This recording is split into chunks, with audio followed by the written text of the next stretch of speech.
ഇന്ന് കാവ്യസംവാദത്തിൽ ഇടപെട്ട് സംസാരിക്കാനായിട്ട് ഇവിടെ എത്തിയിട്ടുള്ളത് MG university retired assistant registrar AR Kurup സാറാണ്. കുറുപ്പ് സാർ ആദ്യമായിട്ടാണ് നമ്മുടെ വേദിയിൽ വരുന്നത്. എങ്കിലും അദ്ദേഹത്തെ ഈ കവിയരങ്ങിലേക്ക് കൊണ്ടുവന്ന് ഞാൻ പറഞ്ഞു നമ്മുടെ ബാബു സാറാണ്. തുടർന്നുള്ള ദിവസങ്ങളിലും നമ്മോടൊപ്പം ഉണ്ടാകുമെന്ന് പ്രതീക്ഷിച്ചുകൊണ്ട് കുറുപ്പ് സാറിനെ ആദരപൂർവ്വം ഞാൻ സ്വാഗതം ചെയ്യുന്നു. അതോടൊപ്പം നമ്മുടെ മുട്ടമ്പലം പബ്ലിക് ലൈബ്രറിയുടെ സെക്രട്ടറി പ്രിയപ്പെട്ട ശ്യാംകുമാർ ഇവിടെ ഉണ്ട്. നമ്മുടെ ഓരോ പരിപാടികളും അറിയിക്കുന്നതനുസരിച്ച് ശ്യാംകുമാർ ഇവിടെ വരും, നമ്മളോടൊപ്പം പങ്കുചേരും. ആ ലൈബ്രറിയുടെയും പങ്കാളിത്തം ഉണ്ടാവും. പ്രിയപ്പെട്ട ശ്യാംകുമാറിന് ഈ യോഗത്തിൻ്റെ നാമത്തിൽ ഈ ചടങ്ങിൻ്റെ പേരിൽ ഹാർദവമായി സ്വാഗതം ചെയ്യുന്നു. അതോടൊപ്പം തന്നെ നമ്മുടെ പ്രിയപ്പെട്ട ജോജി സാറ് പോലെ തന്നെ തുടക്കം മുതൽ എന്ന് വന്നു ചേർന്നോ അന്ന് മുതൽ ഇന്ന് വരെയും കവിയരങ്ങിന് വേണ്ടി പ്രവർത്തിക്കുകയും ഫേസ്ബുക്കിലൊക്കെ നമ്മുടെ ചെറിയ ചെറിയ പരിപാടികളൊക്കെ ഫേസ്ബുക്കിലൊക്കെ ഇട്ട് ഈ കവിയരങ്ങൻ്റെ പ്രചാരം അതുപോലെ ഇങ്ങനെ സാംസ്കാരിക സംഘടന ഉണ്ട് എന്ന് പൊതുസമൂഹത്തിൽ അറിയിക്കുന്നതിൽ മുമ്പിൽ നിൽക്കുന്ന ഒരാളാണ് ജോജി സാറ്. ഇന്ന് ഈ പുസ്തകത്തെ പരിചയപ്പെടുത്തുന്നതും ജോജി സാറാണ്. അതുപോലെ തന്നെ ജോജി സാറ് പുളിമൂട് കവലയിൽ വലിയ ഒരു 100 പേർക്ക് ഇരിക്കാവുന്ന ഒരു ഓഡിറ്റോറിയമായിട്ട് പരിഷത്ത് ഭവൻ അവിടെ ഉണ്ട്. ഒരു ദിവസം അവിടെ നമുക്ക് ഒരു കവിയരങ്ങ് വയ്ക്കുകയും അതുപോലെ തന്നെ നമുക്ക് സ്വന്തമായി ഹാൻഡ് സ്വന്തമായി നമുക്ക് നിർമ്മിക്കാൻ കഴിയുന്ന സോപ്പ് നിർമ്മാണം അവിടെയുണ്ട്. ആ സോപ്പ് നിർമ്മാണത്തിൽ സ്വന്തമായിട്ട് നിർമ്മാണ പ്രക്രിയയിൽ ഏർപ്പെടാൻ താല്പര്യമുള്ളവർക്ക് ഒക്കെ അതിനകത്ത് വന്ന് ചേരാം. അങ്ങനൊരു പ്ലാന് ഞങ്ങൾ ആലോചിക്കുന്നുണ്ട്. എന്ന് പറഞ്ഞു കഴിഞ്ഞാൽ നമുക്ക് സ്വയം പര്യാപ്തതയിലേക്ക് എത്തുക. ഇത്തരത്തിലൊക്കെ നമ്മളെ സഹായിക്കുകയും അതുപോലെ പ്രചോദനം നൽകുകയും ചെയ്യുന്ന പ്രിയപ്പെട്ട ജോജി സാറിനെ ഈ അവസരത്തിൽ ഞാൻ ഹാർദമായി സ്വാഗതം ചെയ്യുന്നു. അതോടൊപ്പം തന്നെ നമ്മുടെ രതീഷ് രാജൻ കുവൈറ്റ് കവിയരങ്ങ് സാഹിത്യ സമിതി കുവൈറ്റിൻ്റെ നമ്മുടെ അഡ്മിനാണ്. ബഹുമാനപ്പെട്ട ജിതേഷ് രാജൻ സാറിനെ ഈ വേദിയിലേക്ക് ഹാർദമായി സ്വാഗതം ചെയ്യുന്നു. ഇതിൽ വന്നിരിക്കണം. പിന്നെ പങ്കെടുത്ത നമുക്ക് എപ്പോഴും നമ്മുടെ ഒപ്പം നിൽക്കുന്ന കാമ്പും കരുത്തുമൊക്കെ നിൽക്കുന്ന നമ്മുടെ പ്രിയപ്പെട്ട താരങ്ങളുണ്ട്, നമ്മുടെ അംഗങ്ങൾ. എന്ത് വന്നാലും ശരി ഒരാളെങ്കിലും ഒരാൾ അല്ലെങ്കിൽ നിശ്ചയദാർഢ്യത്തോടെ കവിയരങ്ങെടുക്കുന്ന ഏത് തീരുമാനവും ആളുകൾ കുറഞ്ഞാൽ പോലും ഒത്തൊരുമിച്ച് നിൽക്കുന്ന ഒരു പറ്റം ആളുകൾ നമ്മുടെ അംഗങ്ങൾ ഇന്ന് ഇവിടെ പങ്കെടുക്കുന്നുണ്ട്. നമ്മുടെ പ്രിയപ്പെട്ട അംഗങ്ങൾക്ക് എല്ലാവർക്കും ഞാൻ ഹൃദയത്തിൻ്റെ ഭാഷയിൽ സ്വാഗതം ആശംസിക്കുന്നു. ഈ യോഗത്തിലേക്ക് എല്ലാവരും പങ്കെടുത്ത് അവരവരുടെ കവിതകൾ അവതരിപ്പിക്കണം. അതിനുള്ള വേദിയുണ്ട്. വിശിഷ്യ അതുപോലെ ജിതേഷ് രാജൻ്റെ അവർ ഫാമിലിയായിട്ടാണ് വന്നിരിക്കുന്നത്. അവരെ എല്ലാവരെയും ഞാൻ ഈ ചടങ്ങിൻ്റെ പേരിൽ ആദ്യമായി സ്വാഗതം ചെയ്തുകൊണ്ട് നിർത്തുന്നു. അടുത്ത പുസ്തക പ്രകാശനമാണ്. പുസ്തകം പരിചയപ്പെടുത്തൽ ശ്രീ ജോജി കോട്ടുമൽ. വെയിൽ വഴിയിലെ ഇലത്തണൽ, മിത്തു ചെറിയാൻ്റെ പുസ്തകമാണ്.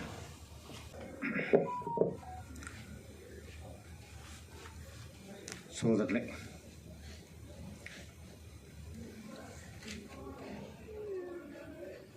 വെയിൽ വഴിയിലെ ഇലത്തണൽ 20 കവിതകളുള്ള ഒരു ചെറിയ പുസ്തകമാണ്. പുസ്തകം വലിപ്പത്തിൽ ചെറുതാണെങ്കിലും അതിൻ്റെ ഉള്ളിലേക്ക് കടക്കുമ്പോൾ ഒരുപാട് പുതിയ ആശയങ്ങൾ മുന്നോട്ട് വയ്ക്കുന്നുണ്ട്. റോബർട്ട് ഓപ്പൺഹൈമർ എന്നൊരു ശാസ്ത്രജ്ഞനുണ്ട്. അദ്ദേഹം അണുബോംബിൻ്റെ പിതാവ് എന്നാണ് അറിയപ്പെടുന്നത്. ഹിരോഷിമയിലും നാഗസാക്കിയിലും പ്രയോഗിച്ച അണുബോംബ് ആദ്യമായി രൂപകൽപ്പന ചെയ്തത് ആ പ്രോജക്റ്റിൻ്റെ പ്രധാന നായകൻ ആയിരുന്നത് ഓപ്പൺഹൈമറാണ്. ഓപ്പൺഹൈമർ അണുബോംബിൻ്റെ സയൻസാണ് കൈകാര്യം ചെയ്തിരുന്നത്. അദ്ദേഹം ഒരു കവി കൂടിയായിരുന്നു. മനോഹരമായ കവിതകൾ എഴുതിയിട്ടുള്ള, സാഹിത്യ ആസ്വാദനം നടത്തിയിരുന്ന, തത്വചിന്താപരമായി ജീവിതത്തെ സമീപിക്കുന്ന ഒരാൾ കൂടിയായിരുന്നു ഓപ്പൺഹൈമർ. ഒരിക്കൽ പോൾ ഡെവാക്ക് ഒരു ഭൗതിക ശാസ്ത്രജ്ഞനാണ്. ഓപ്പൺഹൈമറെ പോലെ തന്നെ. ഡിറാക്ക് ഓപ്പൺഹൈമറോട് ചോദിച്ചു, താങ്കൾ ശാസ്ത്രജ്ഞനാണല്ലോ, അതിൻ്റെ ഒപ്പം താങ്കൾ ഈ കവിതയും സാഹിത്യവും എങ്ങനെയാണ് കൈകാര്യം ചെയ്യുന്നത്? അദ്ദേഹത്തിൻ്റെ മറുപടി, സയൻസ് എന്ന് പറഞ്ഞാൽ അത് ആളുകൾക്ക് അറിഞ്ഞുകൂടാത്ത കാര്യങ്ങൾ കണ്ടുപിടിച്ച് ജനങ്ങൾക്ക് മനസ്സിലാകുന്ന ഭാഷയിൽ പറയുന്ന പ്രവർത്തനമാണ്. കവിത അതിൻ്റെ നേരെ എതിരാണ്. ആളുകൾക്ക് അറിയാവുന്ന കാര്യങ്ങൾ തന്നെയാണ് കവിത പറയുന്നത്. പക്ഷെ അത് ഒറ്റ കേൾവിയിൽ മനസ്സിലാവാത്ത രീതിയിൽ വേണം പറയാൻ. ഒറ്റ കേൾവിയിൽ പറഞ്ഞാൽ പിന്നെ അത് കവിതയല്ല, അത് സയൻസാണ്. അതേസമയം നിങ്ങൾ പറയേണ്ട കാര്യം ഉള്ളിൽ വയ്ക്കുകയും അത് ധ്വനിപ്പിക്കുക മാത്രം ചെയ്യുകയും വായനക്കാർ അതിൻ്റെ ഉള്ളിലേക്ക് കടന്നിട്ട് അതിൻ്റെ അർത്ഥം മനസ്സിലാക്കിയെടുക്കുകയും ചെയ്യുമ്പോഴാണ് കവിത പൂർണ്ണമായി തീരുന്നത്. അഥവാ എഴുത്തുകാരനല്ല കവിതയുടെ അർത്ഥം നിശ്ചയിക്കുന്നത്. എഴുത്തുകാർ തങ്ങളുടെ അനേകം അന്വേഷണങ്ങളുടെ ഭാഗമായി അവരുടെ അനുഭവങ്ങളും നൊമ്പരങ്ങളും സങ്കടങ്ങളും ചിലപ്പോൾ കോപവും ചിലപ്പോൾ കുതിച്ചുചാട്ടവും ചിലപ്പോൾ തകർച്ചയും തളർച്ചയും രേഖപ്പെടുത്തി വയ്ക്കുകയുള്ളൂ. അതിൻ്റെ ഉള്ളിൽ നിന്ന് വായനക്കാർ ഓരോരുത്തരും അതിൽ നിന്ന് തങ്ങൾ വായിച്ചെടുക്കേണ്ട ഒരർത്ഥത്തെ മനസ്സിലാക്കുകയാണ് ചെയ്യുന്നത്. അപ്പോഴാണ് കവിത പൂർണ്ണമായ അർത്ഥത്തിൽ വിജയിക്കുന്നതും അല്ലെങ്കിൽ കവിത പൂർണ്ണമായി തീരുന്നത് തന്നെ അപ്പോഴാണ്. ഞാൻ ഈ മുത്തു ചെറിയാൻ്റെ കവിതകളിലൂടെ കടന്നു പോകുമ്പോൾ ഒരു മുൻവിധിയുമില്ലാതെ വായിച്ചു തുടങ്ങിയ കവിതയാണ്. സാധാരണ പ്രവാസ ലോകത്ത് നിന്ന് ധാരാളം എഴുത്തുകൾ വരാറുണ്ടെന്ന് നമുക്കറിയാം. വലിയ കനപ്പെട്ട പുസ്തകങ്ങളല്ല പലതും അങ്ങനെ വരുന്നതും നമുക്കറിയാം. ധാരാളം എഴുത്തുകൾ അങ്ങനെ മറ്റ് പല സ്ഥലത്തു നിന്നും അമേരിക്കൻ മലയാളികൾ പുസ്തകം പ്രസിദ്ധീകരിക്കുന്നു. ഒരുപാട് പേരങ്ങനെ ചെയ്യുന്നുണ്ട്. അതുകൊണ്ട് അതിൻ്റെ ഉള്ളിലേക്ക് കടക്കുമ്പോൾ ഒരു വിദേശ മലയാളി ഒരു പക്ഷേ ഒരു സാഹിത്യ താല്പര്യത്തിന് വേണ്ടി എഴുതി പ്രസിദ്ധീകരിച്ചു എന്നുള്ള ഒരു മട്ടിലാണ് വായന തുടങ്ങുന്നത്. പക്ഷേ വായനക്കാരെ ശരിക്കും അമ്പരപ്പിക്കുന്ന ഒരുപാട് അർത്ഥങ്ങൾ, ഒരുപക്ഷെ അത് ഓരോരുത്തർക്കും വ്യത്യസ്ത രൂപത്തിലാവും അനുഭവപ്പെടുക. ഞാൻ മനസ്സിലാക്കുന്നത്, ഞാൻ ഈ കവിതകളെ വായിക്കാൻ ശ്രമിച്ചത്, ഈ കവിത മനുഷ്യൻ്റെ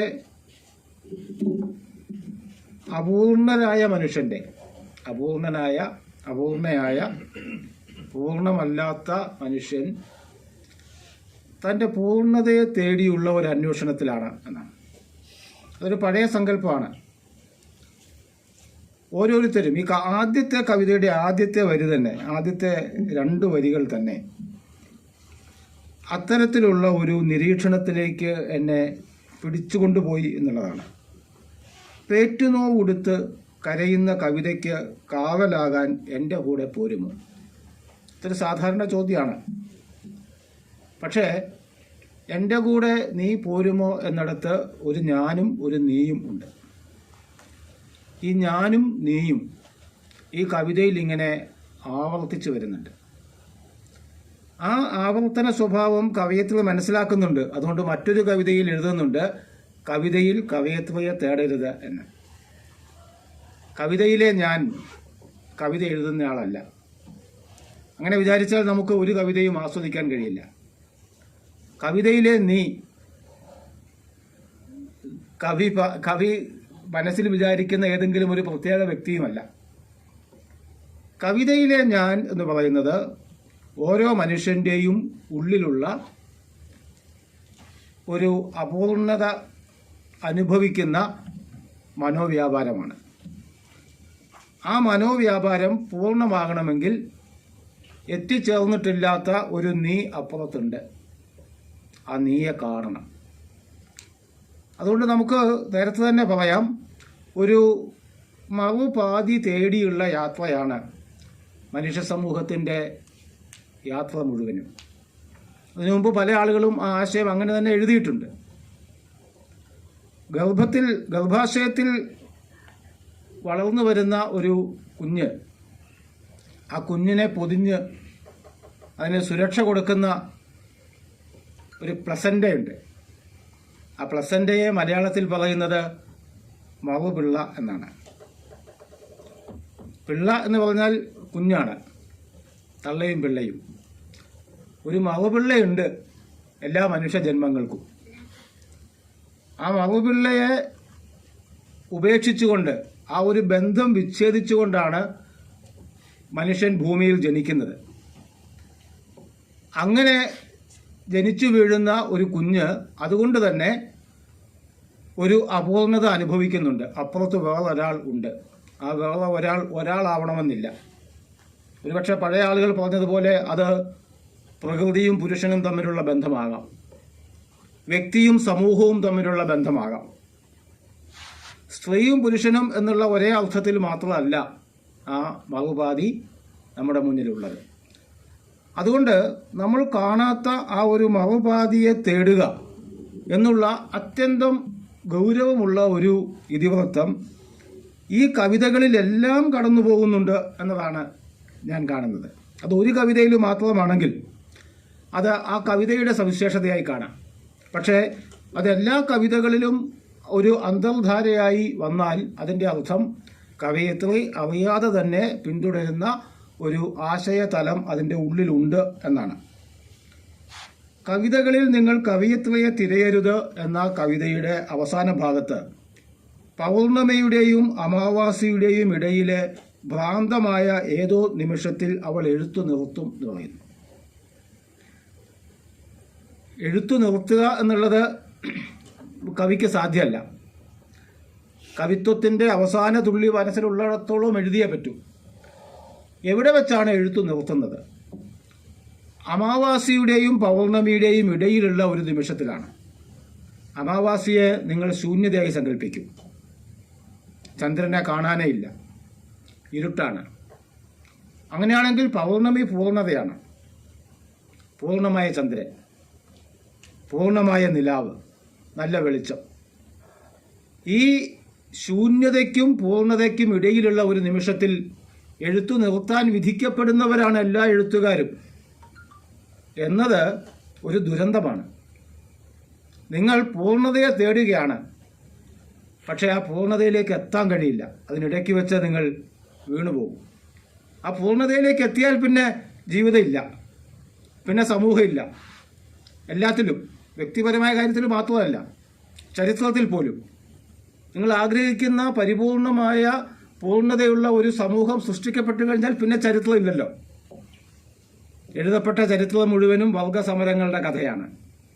എല്ലാ മനുഷ്യരും തുല്യരായി തീരുന്ന, എല്ലാ മനുഷ്യനും ഒരേപോലെ ജീവിക്കുന്ന ഒരു ഘട്ടം എത്തിയാൽ പിന്നെ ചരിത്രം തന്നെ ഇല്ലാതാവും. പിന്നെ ചരിത്രം ഉണ്ടാവണമെങ്കിൽ ആ പൂർണ്ണമായ സമൂഹത്തിൻ്റെ ഉള്ളിൽ ഒരു അപൂർണത അവശേഷിക്കണം, എങ്കിലേ പിന്നെ മുന്നോട്ട് പോക്കുള്ളൂ. വിമർശനമാണ്, വിമർശനാത്മക ബോധനം എന്നൊക്കെ നമ്മൾ ഉപയോഗിക്കുന്ന പ്രയോഗങ്ങളുണ്ടല്ലോ. നിലവിലുള്ളതിനെ മെച്ചപ്പെടുത്തിയേ മുന്നോട്ട് പോകാനാവൂ എന്ന് പറഞ്ഞാൽ അതിൻ്റെ അർത്ഥം നിലവിലുള്ളത് പൂർണ്ണമായും മെച്ചപ്പെട്ട, ഒരു കുറവുമില്ലാത്ത ഒരു ഘട്ടം എത്തിയാൽ പിന്നെ മുന്നോട്ട് പോക്കില്ല. പിന്നെ ജീവിതം അവസാനിച്ചു, സമൂഹം അവസാനിച്ചു, ലോകവും അവസാനിക്കുകയാണ്. ഇവിടെ കവി ആഗ്രഹിക്കുന്നത് ഇത്തരമുള്ള ഒരു പൂർണ്ണതയിലേക്ക് എത്തിച്ചേരാൻ വേണ്ടി നടത്തുന്ന യാത്രയാണ്. ആ യാത്രയിൽ പക്ഷേ അവിടെ എത്താതെ ഏതെങ്കിലും ഒരു ഭ്രാന്തമായ നിമിഷത്തിൽ ഇത് അവസാനിപ്പിക്കേണ്ടി വരും. അതാണ് കവികൾ അനുഭവിക്കുന്ന, എഴുത്തുകാരെല്ലാവരും അനുഭവിക്കുന്ന ആത്മസംഘർഷങ്ങളുടെ അടിത്തറ. നിങ്ങൾ ആഗ്രഹിക്കുന്ന പടിയിൽ എത്തിപ്പിടിക്കാൻ നിങ്ങൾക്കൊരിക്കലും പറ്റില്ല. നിങ്ങൾക്ക് വളരെ ചെറിയ ചെറിയ ആഗ്രഹങ്ങളെ ഉള്ളുവെങ്കിൽ അതൊക്കെ സാധ്യമാവും. ഒരു നല്ല വീട് വെക്കണം, ഒരു വാഹനം വാങ്ങണം, ഒരു നല്ല ഔദ്യോഗിക പദവിയിൽ എത്തണം എന്നൊക്കെ ആഗ്രഹിച്ചാൽ സാധ്യമാണ്. അതൊക്കെ വളരെ ചെറിയ ആഗ്രഹമാണ്. പക്ഷെ നിങ്ങളിൽ അവശേഷിക്കുന്ന അപൂർണതയെ പൂരിപ്പിക്കാനുള്ള ഒരു പകുതിയെ, മറുപകുതിയെ കണ്ടെത്തി എൻ്റെ ജീവിതം പൂർണ്ണമാക്കുകയാണ് ചെയ്യേണ്ടത് എന്ന് പറഞ്ഞാൽ അത് വളരെ വലിയ ഒരു ലക്ഷ്യമാവുകയും ആ ലക്ഷ്യത്തിലേക്ക് എത്താൻ പറ്റാതെ ഇടയ്ക്ക് വെച്ച് പിടഞ്ഞു പോവുകയും ചെയ്യുക എന്നുള്ളത് എല്ലാ കവികളുടെയും ഒരു ദുരന്തമാണ്. ആ ദുരന്തത്തെ ഈ കവി അബോധപൂർവമാണോ ബോധപൂർവമാണോ എന്ന് നമുക്ക് അറിഞ്ഞുകൂടാ. ആ ദുരന്തത്തെ ഈ കവി പിന്തുടരാൻ ആഗ്രഹിക്കുന്നു എന്നതാണ് ഈ കവിതകൾ നൽകുന്ന സന്ദേശം. അതുകൊണ്ട് താൻ ആഗ്രഹിക്കുന്ന എല്ലാ വരികളും എഴുതിയിട്ടില്ല എന്ന് ഈ കവിക്ക് അറിയാം. അങ്ങനെ തന്നെ പറയുന്നു, എഴുതാതെ പിണങ്ങുന്ന വരികളെ വരും ജന്മത്തിലെന്നോതി കബളിപ്പിക്കും. ഞാൻ എഴുതാതെ ബാക്കി വെക്കുന്ന വരികളുണ്ടിപ്പോൾ. അത് ഈ ജന്മത്തിൽ എഴുതാൻ കഴിഞ്ഞു എന്ന് വരില്ല. കാരണം ചിലപ്പോൾ ഏതെങ്കിലും ഒരു ഭ്രാന്തമായ നിമിഷത്തിൽ ഞാൻ ഈ എഴുത്ത് അവസാനിപ്പിച്ചേക്കാം. അപ്പോൾ എനിക്ക് വരും ജന്മത്തിലേക്ക് അത് എഴുതേണ്ടി വരും. എഴുതിയ വരികളേക്കാൾ മനോഹരമാണ് എഴുതാത്ത വരികൾ എന്ന് നമുക്കറിയാം. കേട്ട പാട്ടുകളേക്കാൾ മധുരതരമാണ് കേൾക്കാത്ത പാട്ടുകൾ, കേൾക്കാനിരിക്കുന്ന പാട്ടുകൾ, വരാനിരിക്കുന്ന കവിതകൾ എന്നുള്ളത് ഇതിനേക്കാൾ മനോഹരമാണ് എന്നറിയാം. അതുകൊണ്ട് ഏറ്റവും മനോഹരമായ ഒന്നിലേക്ക് എത്തിപ്പിടിക്കാൻ ശ്രമിക്കുന്ന എല്ലാവരും ചെയ്യുന്നത്, ഞാൻ ഇതുവരെ അനുഭവിച്ചതൊന്നുമല്ല യഥാർത്ഥത്തിൽ അനുഭവിക്കേണ്ടത്, ഞാൻ ഇതുവരെ പറഞ്ഞതൊന്നുമല്ല യഥാർത്ഥത്തിൽ പറയേണ്ടത്, ഇനിയും എനിക്ക് ഒരുപാട് കാര്യം പറയാനുണ്ട്, ഞാൻ അറിഞ്ഞതിൽ പാതി പറഞ്ഞതില്ല, പറഞ്ഞതിൽ പാതി പതിരായിപ്പോയി എന്ന് കുറച്ചുകൂടി മുതിർന്ന ഒരു കവി മലയാളത്തിൽ നേരത്തെ പറഞ്ഞു വച്ചിട്ടുണ്ടല്ലോ. ആ ഒരു ആത്മനൊമ്പരം അത് യഥാർത്ഥത്തിൽ കവിയുടെ ആത്മനൊമ്പരമാണ്, കവി അനുഭവിക്കുന്ന വേദനയാണ്. നോക്കൂ, മറ്റൊരിക്കൽ ഇതേ ആശയം തന്നെ വീണ്ടും വീണ്ടും വരുന്നു. കടിഞ്ഞൂൽ കിനാക്കൾ നിഷേധിക്കപ്പെട്ടവനൊരു അന്ത്യാഭിലാഷവും വേണ്ട. കടിഞ്ഞൂൽ കിനാവ് തുടക്കമാണ്, അന്ത്യാഭിലാഷം അവസാനമാണ്. കടിഞ്ഞൂൽ കിനാവ് തന്നെ നിഷേധിക്കപ്പെട്ടവന് അന്ത്യാഭിലാഷം വേണ്ട എന്ന് പറയുന്നത് പരസ്പരം വിരുദ്ധമായ മുഖങ്ങളോടെ നിൽക്കുന്ന രണ്ട് ജീവിത മുഹൂർത്തങ്ങളെ എടുത്തു വെക്കുകയാണ്. അതിനിടയ്ക്കാണ് കവി നിൽക്കുന്നത് എന്നുള്ളതാണ്. ഈ വൈരുദ്ധ്യം, ഈ അമാവാസിയും പൗർണമിയും തമ്മിലുള്ള വൈരുദ്ധ്യം തന്നെയാണ് കടിഞ്ഞൂൽ കിനാവും അന്ത്യാഭിലാഷവും തമ്മിലുള്ള വൈരുദ്ധ്യത്തിൽ നിൽക്കുന്നത്. മറ്റൊരിടത്ത് അതേ ആശയം വീണ്ടും വരുന്നു. വിശുദ്ധനായിരുന്നവൻ പാപിയായി തീർന്നൊരു പഴങ്കഥ. ഒരാൾ പാപിയായിരിക്കുക എന്ന് പറയുന്നതും അയാൾ വിശുദ്ധനാവുക എന്ന് പറയുന്നതും ഈ വൈരുദ്ധ്യത്തെ എടുത്തു പിടിക്കുന്ന ഒന്നാണ്. പൂന്തോട്ടങ്ങളിൽ യുദ്ധക്കളങ്ങളെ ഒളിപ്പിച്ചവൾ എന്ന് വേറൊരു സ്ഥലത്ത് പ്രയോഗിക്കുന്നുണ്ട്. പൂന്തോട്ടവും യുദ്ധക്കളവും തമ്മിലുള്ള ഈ വൈരുദ്ധ്യം വളരെ പ്രധാനമാണ്. ഞാൻ മുമ്പേ പറഞ്ഞ വരി ഏതാണ്? ഇനിയും ചില കാര്യങ്ങൾ പറയാനുണ്ട് എന്നുള്ളത് ഈ കവിതയുടെ വേറൊരു ഭാഗത്ത്, മറ്റൊരു കവിതയിൽ മറ്റൊരു ഭാഗത്ത് അറിയാതെ വന്നു പോകുന്നുണ്ട്. പറഞ്ഞതിനേക്കാളേറെ പറയാതെ മാറ്റിവെച്ചവൾ. കവി സ്വയം പരിചയപ്പെടുത്തുന്നത് അങ്ങനെയാണ്. അത് സ്ത്രീത്വം എന്ന കവിതയിലാണ് അങ്ങനെ ഒരു പ്രയോഗം വന്നുപെടുന്നത്. ഈ എല്ലാ കവിതകളെയും കുറിച്ച് എടുത്തെടുത്ത് ഇങ്ങനെ ഞാൻ പറയേണ്ടതില്ല. ഞാനും നീയും എന്നുള്ളത് ഈ കവിതയുടെ ഒരു സ്ഥായി ആയി നിൽക്കുന്ന രണ്ട് ബിംബങ്ങളാണ് ഞാൻ പറഞ്ഞു. പുതിയ തുടക്കം എന്ന കവിത കുറച്ചുകൂടി തത്വചിന്താപരമായി ഈ ആശയത്തെ അവതരിപ്പിക്കുന്നുണ്ട്. കാരണവുമില്ലാതെ ഇന്നലെ നീ അകന്നെങ്കിൽ കാരണം കണ്ടുപിടിച്ച് ഇന്ന് നീ എന്നിലേക്ക് മടങ്ങി വരരുത്. ഞാനും നീയും രണ്ടാണ് എന്നിരിക്കെ, നിന്നെ അന്വേഷിക്കലാണ് എൻ്റെ കടമ എന്നിരിക്കെ, ഞാൻ നിന്നിലേക്കും നീ എന്നിലേക്കും വരിക എന്നുള്ളത് പരസ്പരം പൂർത്തിയാക്കേണ്ട ഒരു സൈക്കിളാണ്, ഒരു ചക്രമാണ് എന്ന് തിരിച്ചറിയുകയും ആ ചക്രത്തിൻ്റെ യാത്രയിലാണ്, അതിലൂടെയുള്ള സഞ്ചാരത്തിലാണ് നമ്മൾ നിൽക്കുന്നത് എന്നും ഈ പുതിയ തുടക്കം എന്നുള്ള കവിത നമ്മളോട് പറയുന്നു. മരണപ്പെട്ടവൻ്റെ മടങ്ങിവരവ് എന്നൊരു കവിതയുണ്ട്.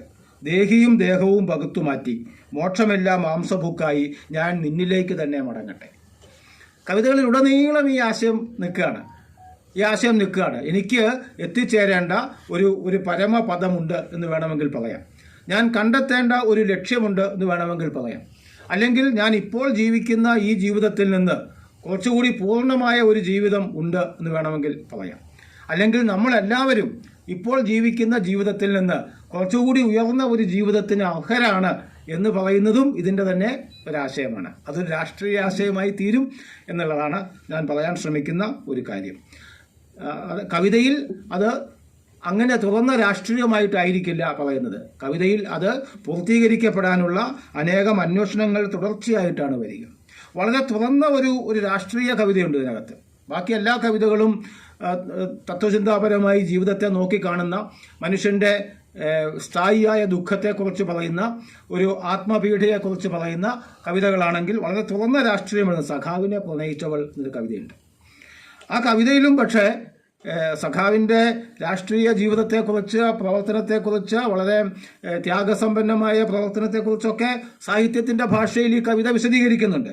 പക്ഷെ അങ്ങനെ പറയുമ്പോൾ പോലും കവി അറിയാതെ പറഞ്ഞു പോകുന്നത്, കണ്ടില്ല നീ നിന്റെ കൺമുന്നിൽ തോരാതെ പെയ്തു പാഴായിപ്പോയ പ്രാണന്റെ പാതിയെ എന്നാണ്. സത്യത്തിൽ സഖാവിൻ്റെ പ്രാണന്റെ പാതി ഒരു വ്യക്തി ആയിരിക്കില്ല, സമൂഹമായിരിക്കും, ഒരു പ്രസ്ഥാനമായിരിക്കും, അല്ലെങ്കിൽ ഈ നാട് മുഴുവനുമായിരിക്കും. പ്രാണന്റെ പാതി തന്നെയാണ് അത്. വേറൊരു രൂപത്തിലാണ് അനുഭവപ്പെടുന്നത് എന്നേ ഉള്ളൂ. ഇവിടെ കവി വേറൊരു രൂപത്തിൽ തത്വചിന്താപരമായി അതിനെ കാണുകയാണ്, അല്ലെങ്കിൽ ആ ഒരു സാമൂഹ്യ അനുഭവത്തെ ഒരു വ്യക്തി അനുഭവമായി വിശദീകരിക്കാൻ ശ്രമിക്കുകയാണ് അവിടെ കവി ചെയ്യുന്നത് എന്നെനിക്ക് തോന്നുന്നു. ഇങ്ങനെയുള്ള 20 കവിതകളാണ് ഇതിനകത്ത് വന്നിട്ടുള്ളത്. ഞാൻ ഒരുപാട് ദീർഘമായി സംസാരിക്കുന്നില്ല.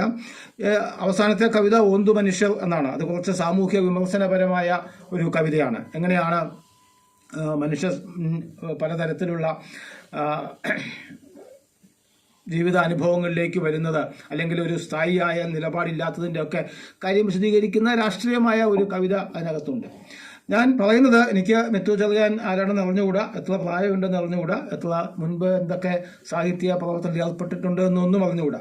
പക്ഷെ എന്തായാലും ഈ കവിതകൾ വളരെ ഗൗരവമായി സാഹിത്യത്തെ കാണുന്ന, ഗൗരവമായി ജീവിതത്തെ കാണുന്ന, ജീവിതത്തെ സാഹിത്യത്തിൻ്റെ ഉപാധികൾ വെച്ച് അളക്കാൻ ശ്രമിക്കുന്ന, അങ്ങനെ അളക്കാൻ ശ്രമിക്കുന്നതിൻ്റെ ഫലമായി സ്വയം ദുഃഖം അനുഭവിക്കുന്ന, ആ ദുഃഖത്തെ പലതരത്തിലുള്ള വിശകലനങ്ങൾക്ക് വിധേയമാക്കി അതിനെ സാഹിത്യത്തിൻ്റെ രൂപത്തിലേക്ക് പരിവർത്തിപ്പിക്കുന്ന, ഒരു പക്ഷേ ഒരു മുത്തുച്ചിപ്പിയിൽ വീഴുന്ന ഒരു മൺതരി എങ്ങനെയാണ് ഒരു മുത്തായി മാറുന്നത്, അങ്ങനെ മാറുന്ന അവസരത്തിൽ ആ മുത്തുച്ചിപ്പി അനുഭവിക്കുന്ന അസ്വസ്ഥതയും വേദനയും ഉണ്ട്. നമുക്കറിയില്ല അത് എത്രമാത്രമാണ്, എങ്ങനെയാണ് എന്നുള്ളത്. ആ വേദന അനുഭവിച്ചുകൊണ്ടാണ് ഒരു മൺതരിയെ മുത്തുച്ചിപ്പി മുത്താക്കി മാറ്റുന്നത് എന്നതുപോലെ സ്വന്തം ആത്മദുഃഖങ്ങളെ ഇങ്ങനെ മനോഹരമായ കവിതയാക്കി മാറ്റാൻ കഴിയുന്ന ഒരു പ്രവർത്തനമാണ് മിത്തു ചെറിയാൻ ചെയ്യുന്നത് എന്നാണ് എനിക്ക് ഈ പുസ്തകത്തെക്കുറിച്ച് പറയാനുള്ളത്. ഇതിന് ഒരു അവതാരികയുണ്ട്, വളരെ പ്രൗഢമായ, പഠനാർഹമായ, കുറച്ചുകൂടി ഓരോ കവിതയെയും എടുത്ത് വിശകലനം ചെയ്യുന്ന ഗൗരവത്തിലുള്ള ഒരു അവതാരിക കൂടി ഉണ്ട് ബാബുജി സാറിൻ്റെ. അതും ഈ കവിതയിലൂടെ കടന്നു പോകാൻ നമ്മളെ സഹായിക്കുന്ന ഒരു സംഗതിയാണ്. ആവിഷ്കാരത്തിൽ കാൽപ്പനികമായ ഒരു പാതയാണ് ഈ കവി സ്വീകരിച്ചിട്ടുള്ളത് എന്ന് അവതാരികയിൽ ബാബുജി സാർ എഴുതുന്നുണ്ട്. ആ ഒരു ശൈലിയുടെ പരിമിതിയും ആ ശൈലിയുടെ മികവും അവതാരികയിൽ വിശദീകരിക്കുന്നു ഉണ്ട്. എന്തുകൊണ്ടും ഒരു നല്ല വായനാനുഭവമാണ് ഈ കവിത നമുക്ക് തരുന്നത്.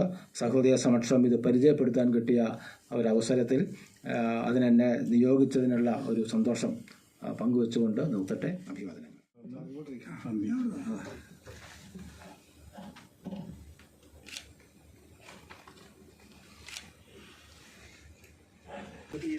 ബഹുമാന്യനായ നമ്മുടെ കുവൈറ്റ് കവിയരങ്ങ് അഡ്മിൻ ശ്രീ ജിതേഷ് രാജിന് നമ്മൾ കവിയരങ്ങിൻ്റെ വക ഒരു ആദരവ് ഇപ്പോൾ സമർപ്പിക്കുന്നതാണ്.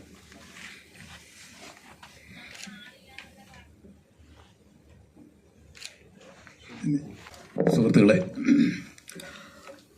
ഈ കവിതാ സമാഹാരത്തിന് ഇവിടെ എൻ്റെ പ്രിയ സുഹൃത്ത് ശ്രീ ജോജി കൂട്ടുമൽ സൂചിപ്പിച്ചതുപോലെ ഒരു ചെറിയ അവതാരിക കുറിക്കേണ്ടി വന്നത് എനിക്കാണ്. അത് വളരെ പെട്ടെന്ന് എഴുതി തരണമെന്ന് നമ്മുടെ ബേബി പറക്കടവൻ പറഞ്ഞതുകൊണ്ട് ഒറ്റ വായനയ്ക്ക് എൻ്റെ മനസ്സിനെ സ്പർശിച്ച ചില കവിതകളെ സംബന്ധിച്ചുള്ള സൂചനകൾ നൽകിക്കൊണ്ടാണ് അത് പെട്ടെന്ന് എഴുതി തീർത്തത്. പക്ഷേ എൻ്റെ പ്രിയ സുഹൃത്ത് ശ്രീ ജോജി കൂട്ടുമ്മൽ ആ പുസ്തകത്തെക്കുറിച്ച് സംസാരിച്ചത് കേട്ടപ്പോൾ ഞാനായിരുന്നില്ല, ശ്രീ ജോജി ആയിരുന്നു അതിന് അവതാരിക എഴുതേണ്ടിയിരുന്നത് എന്ന് എനിക്ക് തോന്നുന്നു. അത്രയേറെ ആ കൃതിയുടെ കാമ്പ് എന്താണെന്ന് അറിഞ്ഞ് അദ്ദേഹം സംസാരിച്ചു. വളരെ ചെറിയ സമയം കൊണ്ടാണ്, 2 ദിവസമോ മറ്റോ കിട്ടിയിട്ടുള്ളൂ ആകപ്പാടെ. അതിനിടയ്ക്ക് അത് മിത്തുവിനെ ഞാൻ ആദ്യം നമ്മുടെ കവിയരങ്ങൾ കഴിഞ്ഞ പ്രാവശ്യം അന്ന് കുവൈറ്റ് ചാപ്റ്ററിലെ ആളുകൾ അതിൽ പങ്കെടുത്തിരുന്നു. അന്ന് അവർ ഒരു കവിത ചൊല്ലി. ആ കവിത കൊണ്ട് തന്നെ ഇത് നല്ല സ്പാർക്കുള്ള ഒരു കവിയാണെന്ന് എനിക്ക് മനസ്സിലായി. ഞാൻ അന്നേരം തന്നെ എഴുന്നേറ്റ് ഷേഖാരന് കൊടുക്കുകയും ചെയ്തിരുന്നു മിത്തുവിനെ. പിന്നീട് മിത്തുവിൻ്റെ കവിതയിലൂടെ കടന്നുപോയപ്പോൾ അത്ഭുതമാണ് തോന്നിയത്. അത് ഈ പ്രവാസ ജീവിതത്തിൻ്റെ ഇതൊരു വലിയ ഗൃഹാതുരത്വത്തിൻ്റെ ഒരു ഉൽപ്പന്നം കൂടിയാണല്ലോ കവിത എന്ന് പറയുന്നത്. എനിക്ക് തോന്നുന്നു നമ്മൾ ഇടപെട്ടു പോകുന്ന ഒരു ജീവിതത്തെ അവിടെ തന്നെ പിടിച്ചു നിർത്തി കവിത എഴുതുന്നതിനേക്കാൾ നല്ലത് നമ്മളെവിടെയോ മറന്നു വെച്ചു പോകുന്ന ഒരു ജീവിതത്തെ മാറി നിന്ന് കാണുമ്പോഴും നോക്കുമ്പോഴും അറിയുമ്പോഴും അനുഭവിക്കുമ്പോഴുമാണ് കവിത അറിയാതെ ജനിക്കുന്നത് എന്നുള്ളതാണ് അതിൻ്റെ സത്യം. അത് ഈ പ്രവാസികളുടെ പല കവിതകളും വായിച്ചു നോക്കുമ്പോൾ എനിക്കത് മനസ്സിലായിട്ടുണ്ട്. അത് പല കവിതകളിലും ഞാൻ അത്രയും ചില കുറിപ്പുകൾ എഴുതേണ്ടി വന്നിട്ടുള്ളപ്പോൾ എനിക്ക് അത്ഭുതം തോന്നിയിട്ടുള്ള ഇതാണ്. അത്തരം ഒരു നല്ല കവിയാണ് നമ്മുടെ ഈ മിത്തു ചെറിയാൻ. ശ്രീ ജിതേഷ് രാജൻ അവിടെ നിന്ന് വന്നിട്ടുള്ള ആളാണ്. അദ്ദേഹം ആ സംഘത്തിൽ നമ്മുടെ ഈ കുവൈറ്റ് ചാപ്റ്ററിലെ വളരെ പ്രധാനപ്പെട്ട ഒരു എഴുത്തുകാരനുമാണ്. അദ്ദേഹത്തെ ഇവിടെ നമുക്കിന്ന് കിട്ടിയതിൽ വലിയ സന്തോഷവും അഭിമാനവും ഉണ്ട്. അദ്ദേഹത്തെ നിങ്ങൾക്കെല്ലാവർക്കും വേണ്ടി ഞാൻ നമ്മുടെ സംഘത്തിൻ്റെ ആദരവ് അർപ്പിച്ചുകൊണ്ട് നിർത്തട്ടെ.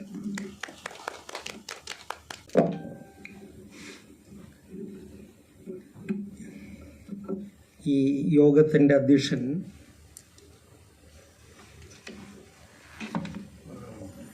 ഈ പരിപാടിയുടെ മുഖ്യ സംഘാടകരിൽ ഒരാളായ ബാബുജി സാർ, വേദിയിലുള്ള വിശിഷ്ടരെ, അതുപോലെ സദസ്സിൽ കവിതയ്ക്ക് വേണ്ടി എത്തിയ പ്രിയമുള്ളവരെ, കവിതയെക്കുറിച്ചും എൻ്റെ കാവ്യ സംഭാവനകളെക്കുറിച്ചും കുറച്ച് കാര്യങ്ങൾ ഷെയർ ചെയ്യണം എന്ന് ബാബുജി സാർ എന്നോട് പറഞ്ഞു. അപ്പോൾ അത്തരം കാര്യങ്ങളാണ് എൻ്റെ മനസ്സിലുള്ളത്. പക്ഷെ ഇവിടെ വന്നപ്പോൾ ഒരു പുസ്തക പ്രകാശനത്തിൻ്റെ ഭാഗമാകാൻ കഴിഞ്ഞു. ഈ പുസ്തകം, ഇതിൻ്റെ ടൈറ്റിൽ കവിത എഴുതുന്ന ഒരാളെന്നുള്ള രീതിയിൽ എനിക്ക് വളരെ ആകർഷകമായിട്ട് അനുഭവപ്പെടുകയാണ്. വെയിൽ വഴിയിലെ ഇലത്തണൽ, അതിൽ തന്നെ ഒരു കവിതയുണ്ട്. വെയിൽ വഴിയിലെ ഇലത്തണൽ. അപ്പോൾ ആ വെയിൽ വഴി എന്താണെന്നും ഇലത്തണൽ എന്താണെന്നും ഒക്കെ നമുക്ക് കൂടുതൽ ചിന്തിക്കാൻ പ്രേരണ തരുന്ന ഒരു ശീർഷകമാണ് ഈ പുസ്തകത്തിനുള്ളത്. തീർച്ചയായും ഈ കവി ചെറിയ ജീവിതാനുഭവങ്ങളിൽ നിന്ന് മഹത്തായ കവിതയിലേക്ക് ചുവടുവെച്ചുകൊണ്ടിരിക്കുന്ന ഈ കവി ഭാവിയിൽ നല്ല കാവ്യ സംഭാവനകൾ ചെയ്യാൻ കരുത്തുള്ള ഒരു എഴുത്തുകാരിയാണെന്ന് ഞാൻ വിശ്വസിക്കുന്നു. കാരണം ഈ പുസ്തകത്തെ പരിചയപ്പെടുത്തിയപ്പോൾ ഈ സുഹൃത്ത് വളരെ അതിൻ്റെ ഒരു അകക്കാമ്പ് തൊട്ട് തന്നെയാണ് അദ്ദേഹം സംസാരിച്ചത്.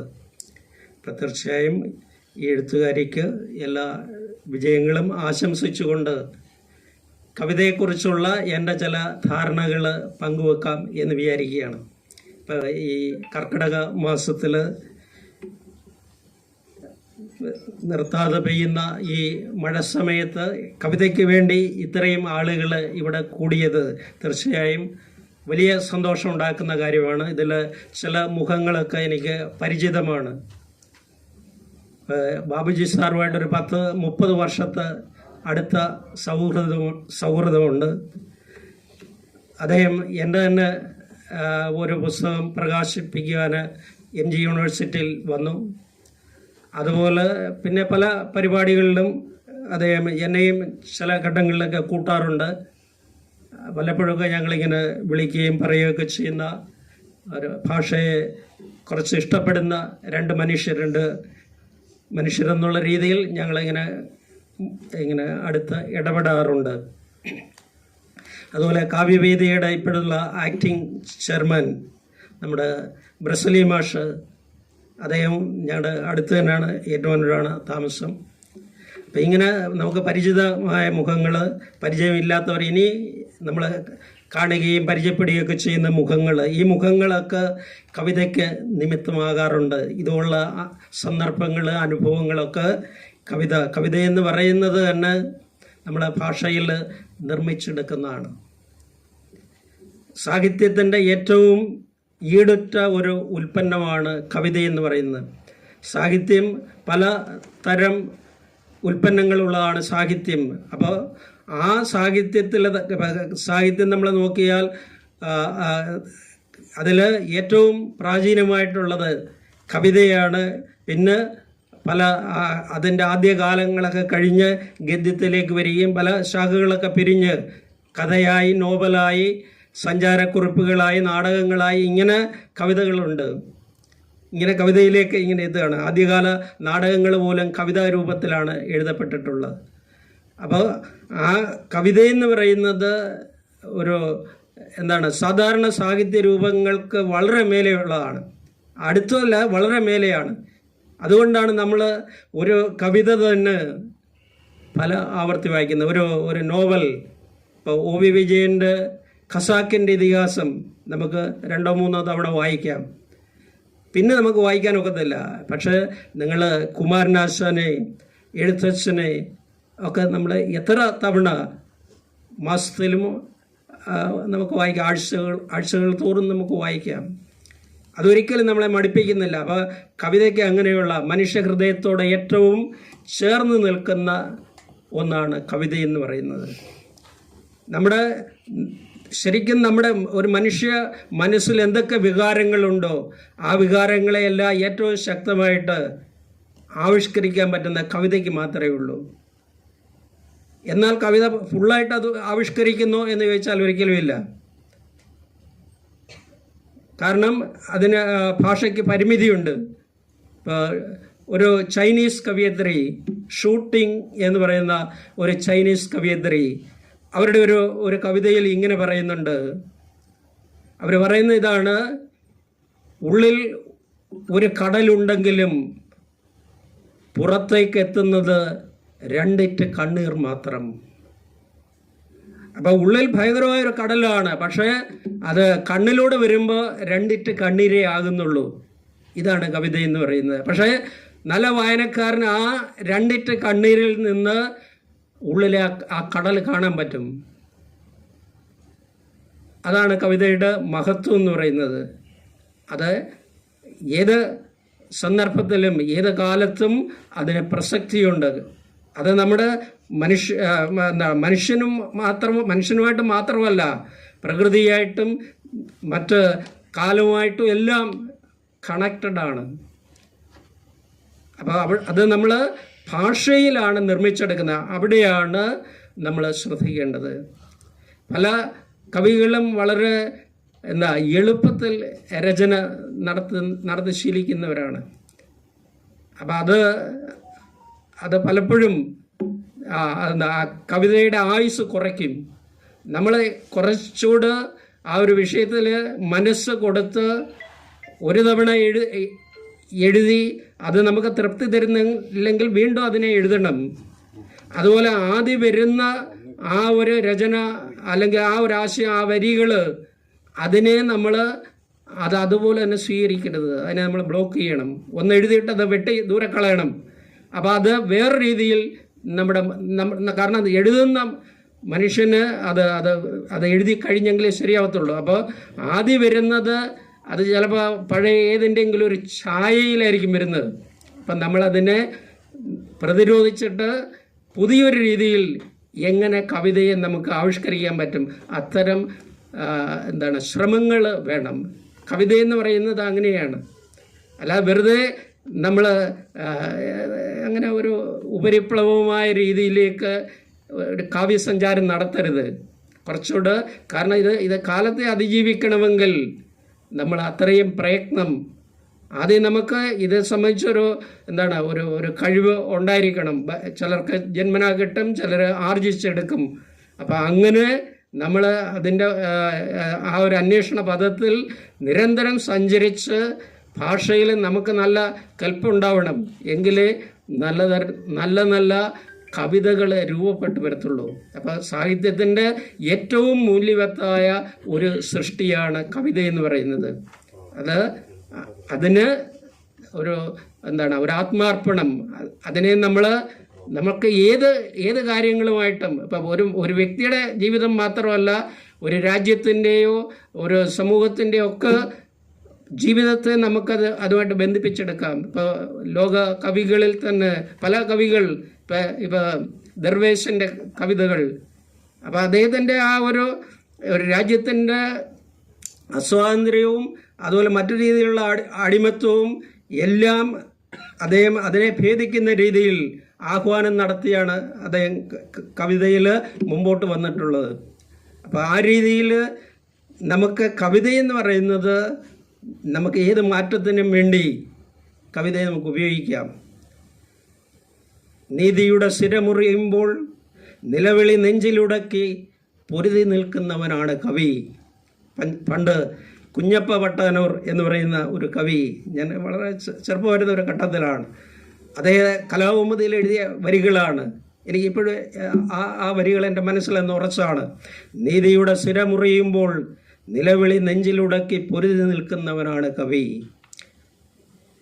ഇരുളുകൾ ചുരമാന്തി ചുരമിറങ്ങുമ്പോൾ അക്ഷരങ്ങളിൽ വാളോങ്ങി നിൽക്കുന്നവനാണ് കവി. അപ്പം അങ്ങനെയുള്ള കവി ആ രീതിയിൽ അവന് നല്ല ശക്തനായിരിക്കണം. അവൻ്റെ ആയുധം എന്ന് പറയുന്ന ഭാഷയാണ്. അപ്പോൾ ആ ഭാഷയെ നമ്മൾ വളരെ ലളിതമായിട്ട് എടുക്കരുത്. നമുക്ക് ആ ഭാഷയുടെ എല്ലാ നിർമ്മാണ പ്രക്രിയകളിലൂടെയും നമ്മൾ കടന്നു പോയെങ്കിലേ പറ്റത്തുള്ളൂ. അപ്പോൾ അത് കവിതയുടെ ജനറലായ കാര്യങ്ങളാണ്. കവിത എന്ന് പറയുന്നത് നമുക്ക് ഒരു പ്രത്യേക ഒരു ഡെഫിനേഷനിലൊന്നും നമുക്ക് ഒതുക്കാനൊക്കത്തില്ല. ഇപ്പം കവിതയെക്കുറിച്ച് വേർഡ്സ്വർത്ത് പറഞ്ഞ ഡെഫിനേഷൻ എല്ലാ ആളുകൾക്കും, പഠിച്ചിട്ടുള്ള ആളുകൾക്കെല്ലാം അറിയാം.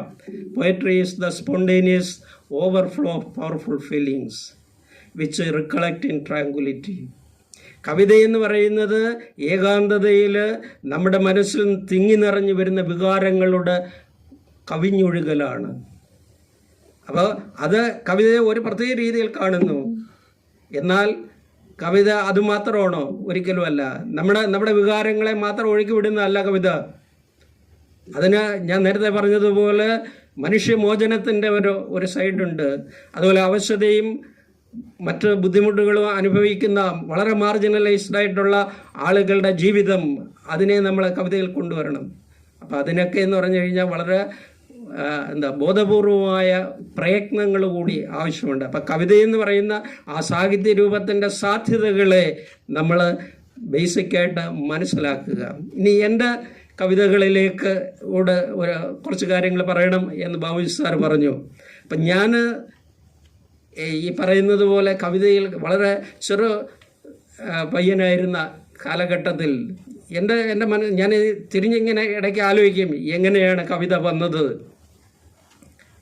അപ്പം സ്കൂൾ അങ്കണത്തിൽ ഈ രാവിലെയുള്ള പ്രാർത്ഥന ഗാനം അഖിലാണ്ട മണ്ഡലം അണിയിച്ചൊരുക്കി, അപ്പം ഈ ചെറിയ ഒരു മനസ്സിലേക്ക് ഈ വരികൾ നൽകിയ സുഖം, അതുപോലെ ചന്തമേറിയ പൂവിലും ശബളാഭമാം ശലഭത്തിലും, അപ്പം ഇതൊക്കെ കേൾക്കുമ്പോൾ നമ്മുടെ മനസ്സിൽ എന്തൊക്കെ ഒരു ചിത്രം നമുക്ക് വിടർന്നു വരികയാണ്. ഇപ്പം അതിൽ ആ അഖിലാണ്ട മണ്ഡലത്തിലെ ജനതയും കൈകോർത്തിണങ്ങി എന്നൊക്കെ പറയുമ്പോൾ അതെന്തോ അതിൻ്റെ മീനിങ് ഒന്നും ആ പ്രായത്തിൽ നമുക്കറിയത്തില്ല. പക്ഷേ അതൊക്കെ എന്തോ മഹത്തായ കാര്യങ്ങളാണെന്ന് ആ ഘട്ടത്തിൽ നമുക്ക് തോന്നി. ഇന്നൊക്കെ അത് ആലോചിക്കുമ്പോൾ എത്രയോ വലിയ കാര്യങ്ങളാണത്. ജനതയും കൈകോർത്ത് ഇണക്കമില്ലാത്ത ഒരു കാലഘട്ടത്തിൽ നമ്മൾ ജീവിക്കുമ്പോൾ തീർച്ചയായും അതിൻ്റെ പ്രസക്തി നമുക്ക് മനസ്സിലാകുകയാണ്. അപ്പോൾ അങ്ങനെ ഈ സ്കൂൾ അസംബ്ലിയിൽ കേട്ട ഈ പ്രാർത്ഥനാ ഗാനത്തിലൂടെ ചെറിയ ക്ലാസ്സുകളിൽ ഇപ്പോൾ കുമാരനാശാൻ്റെ കവിത പൂക്കാലം, പൂക്കുന്നിതാമുല്ല പൂക്കുന്നിലഞ്ഞി, ആ വരികളുടെയൊക്കെ ആ ഒരു കൺസ്ട്രക്ഷൻ, അത് കേൾക്കുമ്പോൾ ഉണ്ടാകുന്ന നമ്മുടെ മനസ്സ് രൂപപ്പെടുന്ന അന്തിക്ക് പൂങ്കാവിൽ ആളേറെയായി എന്നൊക്കെ പറയുമ്പോൾ കാണുന്നിതാ രാവിലെ പൂവ് തേടി ക്ഷീണത്വമോരാത്ത തേനീച്ച കാട്ടിൽ പോണേറെ ഉത്സാഹം ഉൾക്കൊണ്ടിവയ്ക്കുന്നത് ഓണം പിറക്കുന്നു ഉഷസോ ഇതെല്ലാം.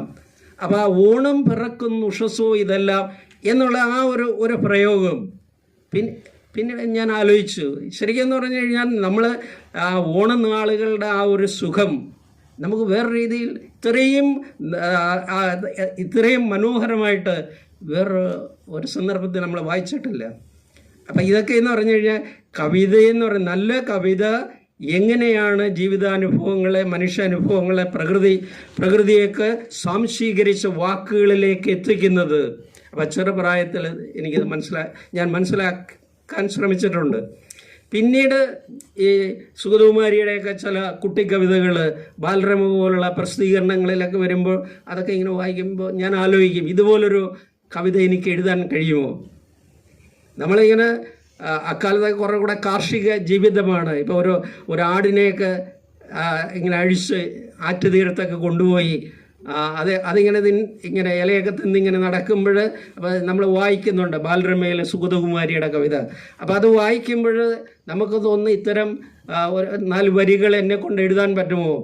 അപ്പോൾ അതും നമുക്ക് സാധ്യമല്ല എന്നാണ് നമ്മൾ വിചാരിക്കുന്നത്. പിന്നീട് ഇങ്ങനെ കവിതയുടെ ഒരു അന്വേഷണം നമ്മൾ ചെറിയ ഹൈസ്കൂൾ ഘട്ടത്തിൽ തന്നെ അടുത്തുള്ള ലൈബ്രറിയിൽ മെമ്പർഷിപ്പ് എടുക്കുകയും ചങ്ങമ്പുഴയുടെ രമണൻ പോലുള്ള പുസ്തകങ്ങൾ ആദ്യം തന്നെ കയ്യിൽ വരികയും അങ്ങനെ കവിതയുടെ ഒരു വലിയ സമുദ്രം നമുക്ക് മുമ്പിൽ ഇങ്ങനെ തുറന്നു തരികയാണ്. ശങ്കരക്കുറുപ്പ്, ഈ ചങ്ങമ്പുഴ, അതുപോലെ വള്ളത്തോളിൻ്റെയൊക്കെ കവിതകൾ അധ്യാപകർ പറയുന്നതൊക്കെ ഇങ്ങനെ ശ്രദ്ധിക്കും. ഈ രമണനൊക്കെ വായിച്ചിട്ട് അപ്പം നമ്മൾ ഈ ചുറ്റും കാണുമ്പോൾ നമ്മുടെ മൈൻഡിലുള്ള ചിന്തകൾ തന്നെയാണ് കവി എഴുതി വെച്ചിരിക്കുന്നതെന്ന് എനിക്ക് തോന്നാറുണ്ട്. ഇപ്പം എവിടെ തിരിഞ്ഞങ്ങ് നോക്കിയാലും അവിടെ എല്ലാം പൂത്ത മരങ്ങൾ മാത്രം. നമ്മളൊരു കൊച്ചു പയ്യൻ ഇങ്ങനെ പ്രകൃതി നോക്കുകയാണ്. അപ്പം അത് തന്നെയാണ് കവി ഇവിടെ എഴുതി വെച്ചിരിക്കുന്നത്. ആലോല വല്ലികൾ എത്ര ഇന്ന നീലമലകളിൽ പൂത്തിരിക്കും. അപ്പം ഇങ്ങനെ കവിതയെന്ന് പറയുന്നത് നമ്മുടെ ജീവിതമായിട്ട് അതിനൊരു ബന്ധമുണ്ട് എന്ന് പ്രാരംഭ കാലഘട്ടങ്ങളിലെ നമുക്ക് മനസ്സിലാകുകയും ഈ കവിതാ വഴിയിലൂടെ തന്നെ സഞ്ചരിക്കാൻ ശ്രമിക്കുകയൊക്കെ ചെയ്തിട്ടുണ്ട്. പിന്നീട് ഒരു ഹൈസ്കൂൾ ഘട്ടത്തിൻ്റെ അതിൻ്റെ ഒരു 10ാം ക്ലാസ്സൊക്കെ ആയപ്പോഴാണ് യഥാർത്ഥത്തിൽ 2 വരികൾ കുത്തിക്കുറിക്കാൻ ശ്രമിച്ചത്. അതെന്ന് പറഞ്ഞു കഴിഞ്ഞാൽ നമ്മളിങ്ങനെ ഒരു മരണം കാണുകയും ആ പ്രായമുള്ള ആ മനുഷ്യനെ ഇങ്ങനെ ഒരു കുഴിയെടുത്ത് പുള്ളിയെ ഇങ്ങനെ മറവ് ചെയ്യുകയൊക്കെ ചെയ്യുന്ന ആ ദൃശ്യം കണ്ടിട്ട് അതിനെ ഒരു കവിതാ രൂപത്തിൽ ഒക്കെ ഒന്ന് എഴുതാൻ ശ്രമിക്കുകയും ചെയ്തു. അത്രയും എൻ്റെ മൈൻഡിൽ ആ വരികളൊന്നുമില്ല, പക്ഷേ അതായിരുന്നു ആദ്യത്തെ പരിശ്രമം. കാരണം ആ വരികളൊക്കെ നിരൂത പറഞ്ഞതുപോലെ ദേ വെയർ ഫെയിൻ ലൈൻസ്, വളരെ ഫെയിൻ്റായിട്ടുള്ള ലൈൻസാണ്. നിരൂത അദ്ദേഹത്തിൻ്റെ സ്വന്തം സൃഷ്ടികളെക്കുറിച്ച് അദ്ദേഹത്തിൻ്റെ ഒരു കവിതയുണ്ട്, പൊയട്രി എന്ന് തന്നെയാണ് ആ കവിതയുടെ പേര്. പാബ്ലോ നെരൂദ എന്ന ലാറ്റിൻ അമേരിക്കൻ കവി, അദ്ദേഹം നോബൽ പ്രൈസ് വിന്നറാണ്. അപ്പോൾ അദ്ദേഹത്തിൽ എങ്ങനെയാണ് കവിത വന്നത് എന്നാണ് ആ കവിതയിൽ പറയുന്നത്. അപ്പം കവിത അദ്ദേഹത്തെ തേടി വരികയാണ്. ഏതോ ഒരു പ്രായത്തിൽ കവിത അദ്ദേഹത്തെ അന്വേഷിച്ചു വന്നു. അപ്പോൾ അദ്ദേഹത്തിന് അറിയത്തില്ല ഈ കവിത എങ്ങനെയാണ് വന്നത്, തന്നിലേക്ക് എത്തിപ്പെട്ടത് എങ്ങനെയാണെന്ന് അറിയത്തില്ല. എവിടുന്ന് വന്നെന്നോ എപ്പോൾ വന്നെന്നോ എങ്ങനെ വന്നെന്നോ അറിയത്തില്ല. പക്ഷെ കവിത വന്നു എന്ന് അദ്ദേഹത്തിന് അറിയാം. ആൻഡ് ഇറ്റ് ടച്ച്ഡ് മീ, അത് എന്നെ സ്പർശിക്കുകയാണ്. അപ്പം കവിത വന്ന് എന്നെ ഇങ്ങനെ സ്പർശിച്ചപ്പോൾ അദ്ദേഹത്തിന് തോന്നിയത് ഇത് തെരുവിൻ്റെ ശബ്ദമാണ്. തെരുവിൽ നിന്നുള്ള ഒരു വിളി പോലെ അദ്ദേഹത്തിന് തോന്നി. എന്ന് പറഞ്ഞാൽ പാവപ്പെട്ടവൻ്റെ, ദുഃഖിക്കുന്ന മനുഷ്യരുടെ വേദനയുടെ ഒരു വിളിയാണ് അതെന്ന് തോന്നുകയാണ്. അതുപോലെ രാത്രിയുടെ ശിഖരങ്ങളിൽ നിന്നാണ് ആ വിളി വരുന്നത്, കവിത എത്തിയത് എന്ന് അദ്ദേഹത്തിന് തോന്നുകയാണ്. അപ്പോൾ കവിത വന്നു എന്ന് അദ്ദേഹത്തിന് ബോധ്യപ്പെട്ടു, പക്ഷേ അതെങ്ങനെ വന്നു എന്നറിയത്തില്ല. അപ്പോൾ ആ കവിത എത്തിയതിന് ശേഷമുള്ള അനുഭവങ്ങളെ അദ്ദേഹം പറയുന്നുണ്ട്. അതായത് എന്തോ ഒരു വാതിൽ എന്ന് പറഞ്ഞാൽ ഈ പ്രപഞ്ചത്തിൻ്റെ തന്നെ വാതിൽ അദ്ദേഹത്തിന് തുറന്നു കിട്ടിയതുപോലെയാണ്. അദ്ദേഹം കാണുന്ന ദൃശ്യങ്ങളെല്ലാം ഇങ്ങനെ നക്ഷത്ര വിരചിതമായ രാത്രി, മനോഹരമായ രാത്രി, ആ രാത്രിയുടെ അതിഭയങ്കരമായ ദൃശ്യം, അതായത് പ്രപഞ്ചം മുഴുവൻ ഒരു മൊമെൻറ്റിൽ അദ്ദേഹത്തിന് ഒരു ദർശനം ഉണ്ടാകുകയാണ്. അതുപോലെ ഈ ഹരിതാപമായ പ്രകൃതി. അപ്പം അങ്ങനെ ആ കവിത വന്ന ആ ഒരു കവിതയെന്ന് പറയുന്നത് അതിൻ്റെ ആ രചനയുടെ സൃഷ്ടിയുടെ ഏറ്റവും ഉദാത്തമായ മൊമെൻ്റാണ് അദ്ദേഹം ഈ പോയട്രി എന്ന് പറയുന്ന ആ ഒരു കവിതയിൽ ആവിഷ്കരിച്ച് വെച്ചിരിക്കുന്നത്. അപ്പോൾ അദ്ദേഹം ഇങ്ങനെ സമയത്തോടൊപ്പം ഇങ്ങനെ സഞ്ചരിക്കുന്നതായിട്ടാണ് ആ കവിത എൻഡ് ചെയ്യുന്നത്. അപ്പം കവിതയെന്ന് പറയുന്ന ആ ഒരു അനുഭവം വളരെ സൂക്ഷ്മമായ തലത്തിൽ അദ്ദേഹത്തിൻ്റെ നിരുതയുടെ ഈ പോയട്രിയിൽ പറയുന്നുണ്ട്. അതുപോലെ തന്നെ ഈ പറയുന്ന ഒരു മനുഷ്യൻ, പ്രായമായ മനുഷ്യന് അയാൾ മണ്ണിനടിയിലേക്ക് ഈ ജീവിതം ഉപേക്ഷിച്ച് പോകുന്ന ഘട്ടത്തിൽ നമുക്ക് ഈ ഫെയിൻ ലൈൻസ് കുറച്ച് വരികയും അവിടെ നമ്മുടെ എഴുത്ത് തുടങ്ങുകയും ചെയ്തു. പിന്നീട് കവിത വായിച്ചെങ്കിൽ മാത്രമേ നല്ല കവിത എന്താണ്, എങ്ങനെയാണെന്നൊക്കെ നമുക്ക് തിരിച്ചറിയത്തുള്ളൂ. നല്ല കവിതയായിട്ട് നിരന്തരമായ ഒരു സമ്പർക്കം വേണം. നമ്മൾ പല ഈ യുവ സുഹൃത്തുക്കളുമായിട്ടും എഴുതുന്ന ആളുകളുമായിട്ടും ഒക്കെ നമ്മൾ സംസാരിക്കുമ്പോൾ നിർബന്ധപൂർവ്വം പറയുന്നതാണ്, നമുക്ക് ചില കവിയരങ്ങളിലൊക്കെ പങ്കെടുക്കുമ്പോൾ ചിലർ എന്ത് ചെയ്യും, അവരുടെ കവിത വായിച്ചിട്ട് അന്നേരം ഇറങ്ങി പോകുന്നതാണ്. മറ്റൊരാളുടെ കവിത അവർ ശ്രദ്ധിക്കുന്നില്ല. അപ്പം അങ്ങനെ ആകാൻ പാടില്ല. മറ്റുള്ള നല്ല കവിതകൾ നമ്മൾ ശ്രദ്ധിക്കണം. അത് അച്ചടിച്ച് വരുന്ന കവിതകൾ, ഇപ്പോൾ സോഷ്യൽ മീഡിയയിലൊക്കെ വരുന്ന നല്ല നല്ല കവിതകൾ ശ്രദ്ധിച്ചാൽ നമുക്ക് കവിതയുടെ ഒരു സംസ്കാരം നമുക്ക് കിട്ടും. കവിതയെന്ന് പറയുന്നതിന് എത്രമാത്രം ഉയരമുണ്ട്, അതിൻ്റെ ആ ഒരു സത്ത് നമ്മളിലേക്ക് അറിയാതെ കയറണമെങ്കിൽ നമ്മൾ നല്ല നല്ല കവിതകളിലേക്ക് കടന്നു ചെന്നെങ്കിലേ പറ്റത്തുള്ളൂ. അല്ലാതെ സ്വന്തം കവിത മാത്രം നമ്മൾ പാഠപുസ്തകങ്ങളിൽ വായിച്ച ആ ഈണത്തിലുള്ള കവിതകൾ മാത്രം എഴുതിക്കൊണ്ടിരുന്നാൽ ഒരിക്കലും നമ്മുടെ കവിത മെച്ചപ്പെട്ടു വരത്തില്ല. ചിലർക്ക് ഇതിന് കാര്യമായ ഒരു ഗൗരവമില്ലാതെ സൃഷ്ടി നടത്തുന്ന പലരെയും ഞാൻ കണ്ടിട്ടുണ്ട്. യൂണിവേഴ്സിറ്റി ലൈബ്രറിയിൽ അതിൻ്റെ പർച്ചേസിൻ്റെ ഒരു ഓഫീസറായിരിക്കുന്ന ഘട്ടത്തിൽ ഒരാൾ രാവിലെ കുറച്ച് പുസ്തകങ്ങളുമായിട്ട് കാണാൻ വരികയാണ്. അപ്പോൾ അയാളുടെ കയ്യിൽ ഒരു കെട്ടുണ്ട്. അപ്പം എന്നോട് വന്ന് പറഞ്ഞു, സാറേ, ഞാൻ യൂണിവേഴ്സിറ്റി ലൈബ്രറിക്ക് ഒരു 5 പുസ്തകങ്ങൾ തരികയാണ്. 5 പുസ്തകങ്ങൾ തരികയാണ് സാറ്. ലെറ്റർ ഹെഡിൽ ഞാൻ ഈ പുസ്തകങ്ങൾ എൻ്റെ പുസ്തകങ്ങൾ 5 പുസ്തകങ്ങൾ വാങ്ങിച്ചു എന്ന് പറഞ്ഞ് ഒന്ന് എഴുതി തരണം. ഞാൻ പറഞ്ഞ അതൊക്കെ പല പ്രൈവറ്റ് സ്ഥാപനങ്ങളിൽ നടക്കും. ഇവിടെ യൂണിവേഴ്സിറ്റി ലൈബ്രറിയിൽ പുസ്തകങ്ങൾ സെലക്ട് ചെയ്യുന്നതിന് രീതിയുണ്ട്. അതിനൊരു കമ്മിറ്റിയുണ്ട്. ആ കമ്മിറ്റി അവർ പരിശോധിക്കും ആ പുസ്തകങ്ങൾ യൂണിവേഴ്സിറ്റി ലൈബ്രറിക്ക് പറ്റിയതാണോ, ആ ഒരു നിലവാരമുണ്ടോ. അപ്പോൾ അങ്ങനെ ഒരു കമ്മിറ്റിയുടെ അപ്രൂവലൊക്കെ കിട്ടിയെങ്കിൽ മാത്രമേ നമുക്ക് പുസ്തകം എടുക്കാൻ പറ്റൂ. അപ്പം ഞാൻ ഈ മനുഷ്യനോട് അയാൾ ഇങ്ങനെ കവിതയായിട്ട് വന്നതായതുകൊണ്ട് ഞാൻ കക്ഷിയോട് ചോദിച്ചു, നേരത്തെ കവിത എഴുതുമായിരുന്നോ? ഉടനെ പുള്ളി പറഞ്ഞു, ഇല്ല, ഞാൻ നേരത്തെ കവിത എഴുതുകയില്ലായിരുന്നു, ഞാൻ അടുത്തിടെയാണ് എഴുതി തുടങ്ങിയെന്ന് പറഞ്ഞു. അപ്പം ഞാൻ ചോദിച്ചു, എന്ത് ചെയ്യായിരുന്നു, നേരത്തെ എന്തായിരുന്നു? അപ്പോൾ പുള്ളി പറഞ്ഞു, ഞാൻ KSRTCയിലെ ചെക്കറായിരുന്നു, ഞാൻ ചെക്കിങ് ഇൻസ്പെക്ടറായിരുന്നു. എൻ്റെ ജോലി ഇപ്പം കഴിഞ്ഞ വർഷം തീർന്നു. അത് കഴിഞ്ഞ് എനിക്ക് കുറച്ചൊക്കെ വായിക്കാൻ സമയം കിട്ടി. അപ്പം ഞാൻ ചോദിച്ചു, അങ്ങനെ കവിതകൾ? ഉടനെ പറഞ്ഞു, ഞാൻ കവിതയൊക്കെ അടുത്തിടെയാണ് വായിച്ചു തുടങ്ങിയത്. ഞാൻ ഈ മാധ്യമം ആഴ്ച പതിപ്പ് ഇപ്പോൾ കുറച്ച് നാളായിട്ട് തുടർച്ചയായിട്ട് വായിക്കുന്നുണ്ട്. അപ്പോൾ അതിൽ വരുന്ന കവിതകൾ ഞാൻ പരിശോധിക്കുകയും അതുപോലെ എനിക്കും കവിത എഴുതാൻ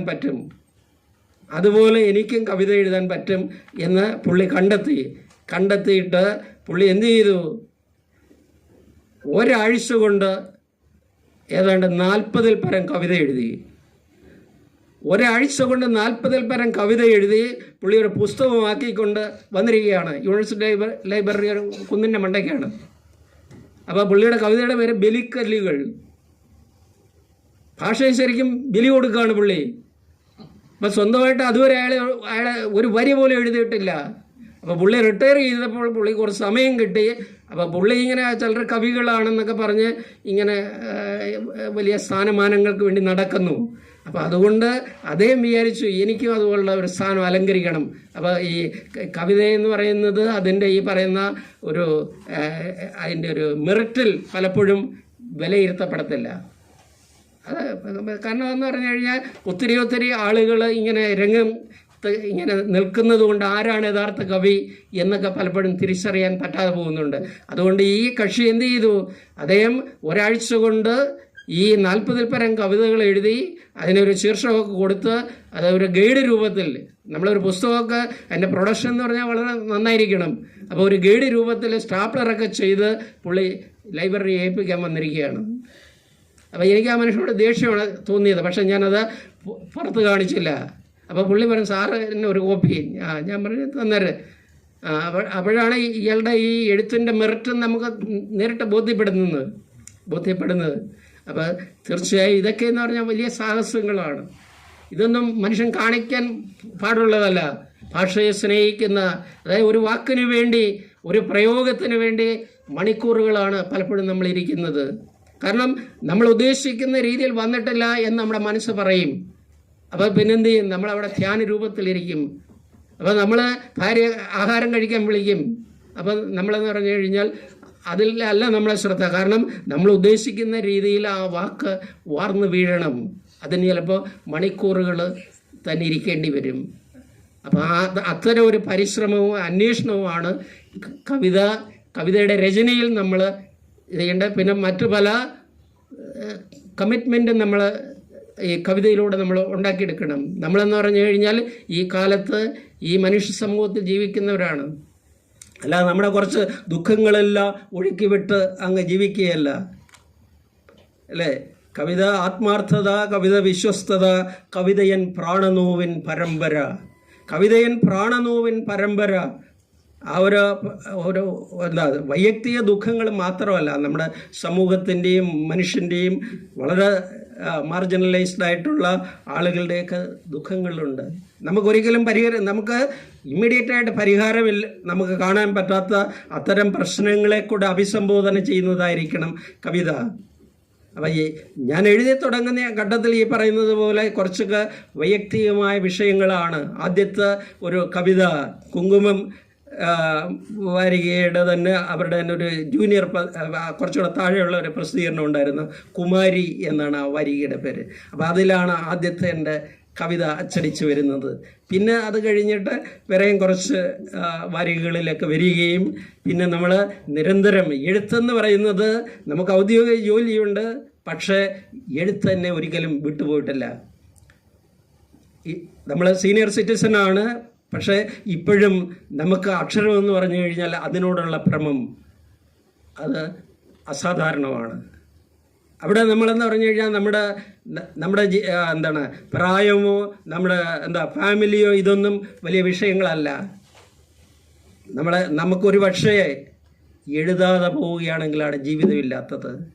ഇപ്പോൾ ഒരു മാസം ഒരു കവിത എഴുതിയില്ലെങ്കിൽ എന്തോ നമുക്കൊരു വോയിഡായിട്ട് നമ്മൾ വളരെ ഒരു പൊങ്ങുതടി രീതിയിൽ നമുക്ക് കാലം കൊണ്ട് ജീവിതത്തിലേക്ക് ഉറച്ചു നിൽക്കുന്നില്ല എന്നൊരു തോന്നലുണ്ട്. അപ്പം അത്തരം ഒരു അന്വേഷണ വഴിയാണ് പലപ്പോഴും എനിക്ക് കവിതയിൽ ഞാൻ പുലർത്തിയിരിക്കുന്നത്. എൻ്റെ ആദ്യ പുസ്തകം കുട്ടികളുടെ ഒരു സാഹിത്യം, കുട്ടികളുടെ ഒരു നോവൽ ഉണ്ണിക്കുട്ടനും ചങ്ങലസ്വാമിയും, അത് പെൻ ബുക്സാണ് അക്കാലത്ത് പ്രസിദ്ധീകരിച്ചത്. അപ്പോൾ അതായിരുന്നു ആദ്യത്തെ, അതൊരു നോവലാണ്. പിന്നീട് ആണ് എൻ്റെ ഒരു കവിതാ സമാഹാരം പ്രസിദ്ധീകരിക്കുന്നത്. അതിൻ്റെ പേര് കാലസ്ഥലിയിൽ രണ്ടാൾ മാത്രം. കാലസ്ഥലിയിൽ രണ്ടാൾ മാത്രം എന്ന പുസ്തകം അത് 2000-ലാണ് ഇറങ്ങുന്നത്.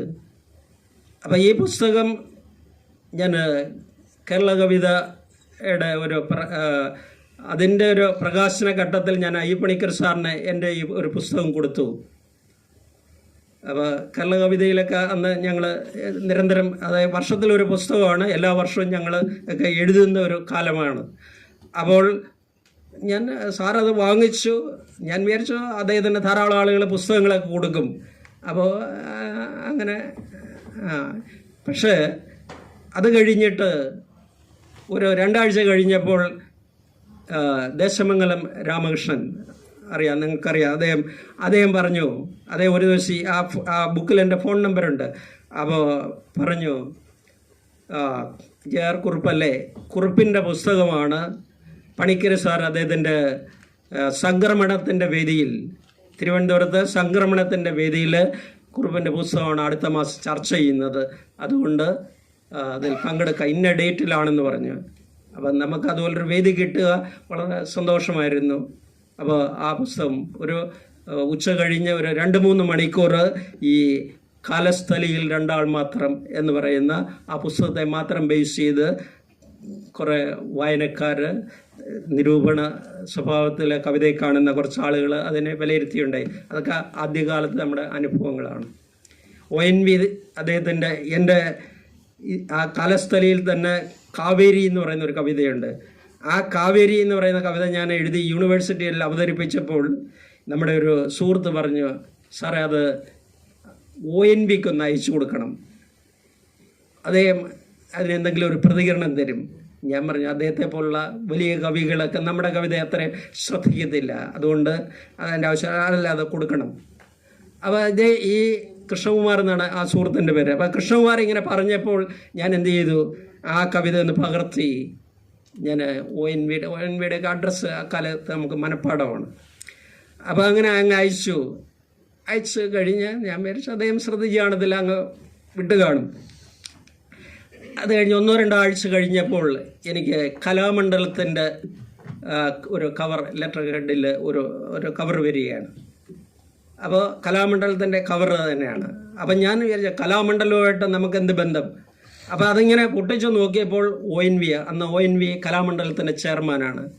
അപ്പോൾ അദ്ദേഹം ആ ലെറ്റർ ഹെഡിൽ അദ്ദേഹത്തിൻ്റെ അദ്ദേഹം എൻ്റെ കവിതയെ വായിച്ചിട്ടുള്ള ചില പ്രതികരണങ്ങൾ, അപ്പോൾ അതൊക്കെ എന്ന് പറഞ്ഞു കഴിഞ്ഞാൽ നമ്മളെ സംബന്ധിച്ചിടത്തോളം ജീവിതത്തിൽ വിലപ്പെട്ട ചില അനുഭവങ്ങളാണ്. ഞാൻ ആ കഥ ഞാൻ വളരെ ഞാൻ സൂക്ഷിച്ചിട്ടുണ്ട് ഇപ്പോഴും.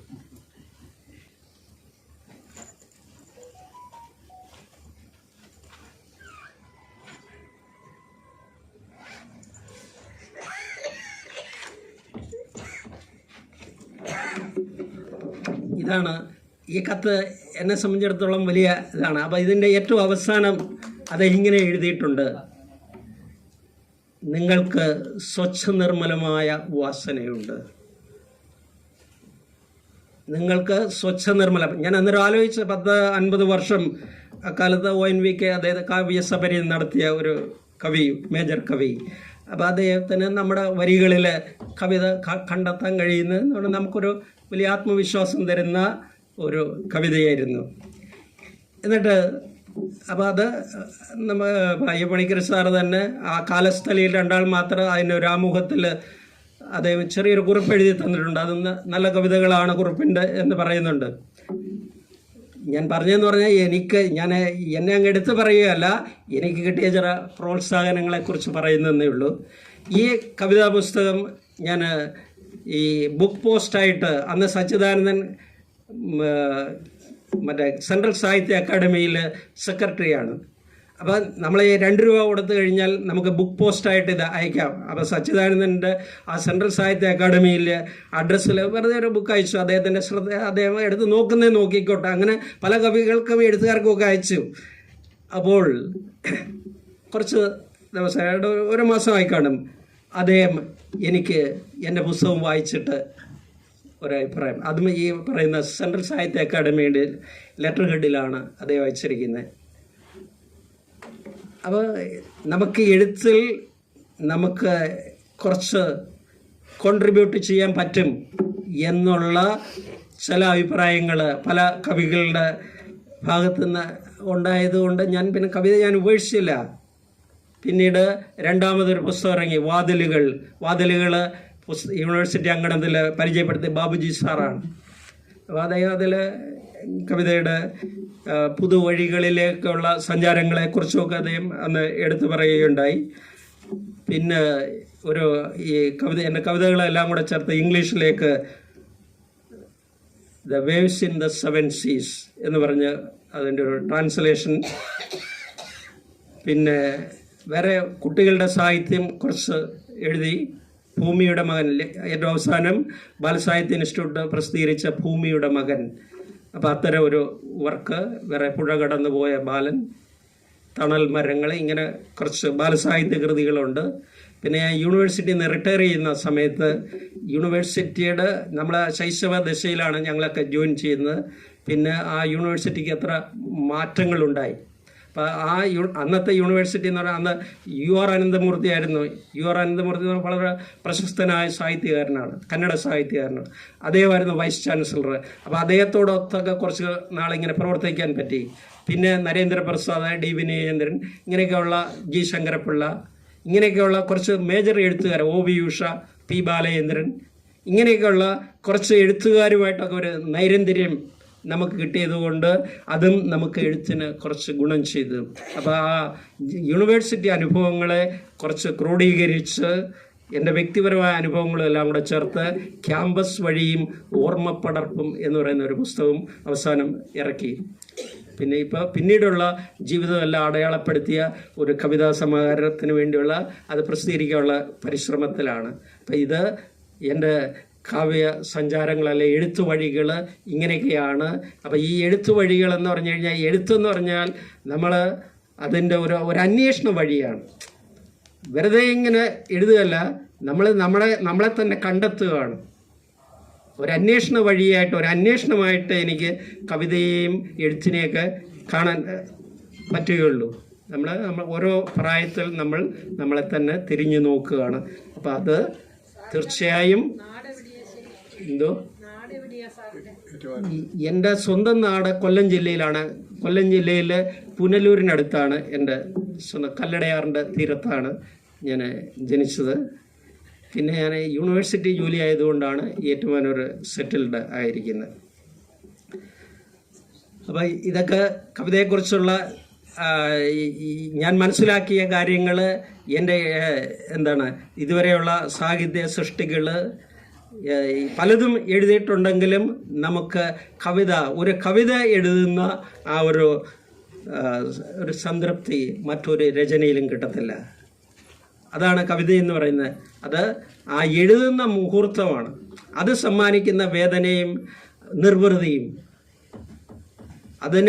അതിനിപ്പോൾ എത്ര രൂപ നമുക്ക് പ്രതിഫലം തന്നാലും ആ അനുഭവത്തെ കോമ്പൻസേറ്റ് ചെയ്യത്തില്ല. അതാണ് എഴുത്തിൻ്റെ ഒരു മഹത്വം. ആ സർഗനിമിഷങ്ങൾ അതിനെ കൂടുതൽ വിപുലപ്പെടുത്താനുള്ള ഒരു പരിശ്രമമാണ് എൻ്റെ സാഹിത്യ വഴി. ഞാൻ കൂടുതൽ ഒന്നും പറയുന്നില്ല, ബന്ധിയായിട്ട് ഒന്നുമല്ല. എൻ്റെ ജീവിതത്തെ ഞാൻ അത്യാവശ്യം ഒന്ന് നിങ്ങളുടെ മുമ്പിൽ പ്രസൻറ്റ് ചെയ്തതെന്നേ ഉള്ളൂ. നിങ്ങൾക്ക് എന്തെങ്കിലും കാര്യങ്ങൾ അറിയണമെന്നുണ്ടെങ്കിൽ എനിക്കറിയാവുന്ന രീതിയിൽ ഞാൻ പറയാം. ബാബുജി സാറ് ഒരു ഇൻട്രാക്റ്റീവ് സെഷൻ കൂടിയാണ് ഇത് എന്ന് പറയണ്ടേ, എന്തെങ്കിലും ഉണ്ടെങ്കിൽ ചോദിക്കാം. ഇനി നമ്മുടെ കുവൈറ്റ് കവിയരങ്ങ് അഡ്മിൻ സാഹിത്യകാരനായ ശ്രീ ജിതേഷ് രാജനെ സംസാരിക്കാൻ ശ്രമിക്കുന്നു.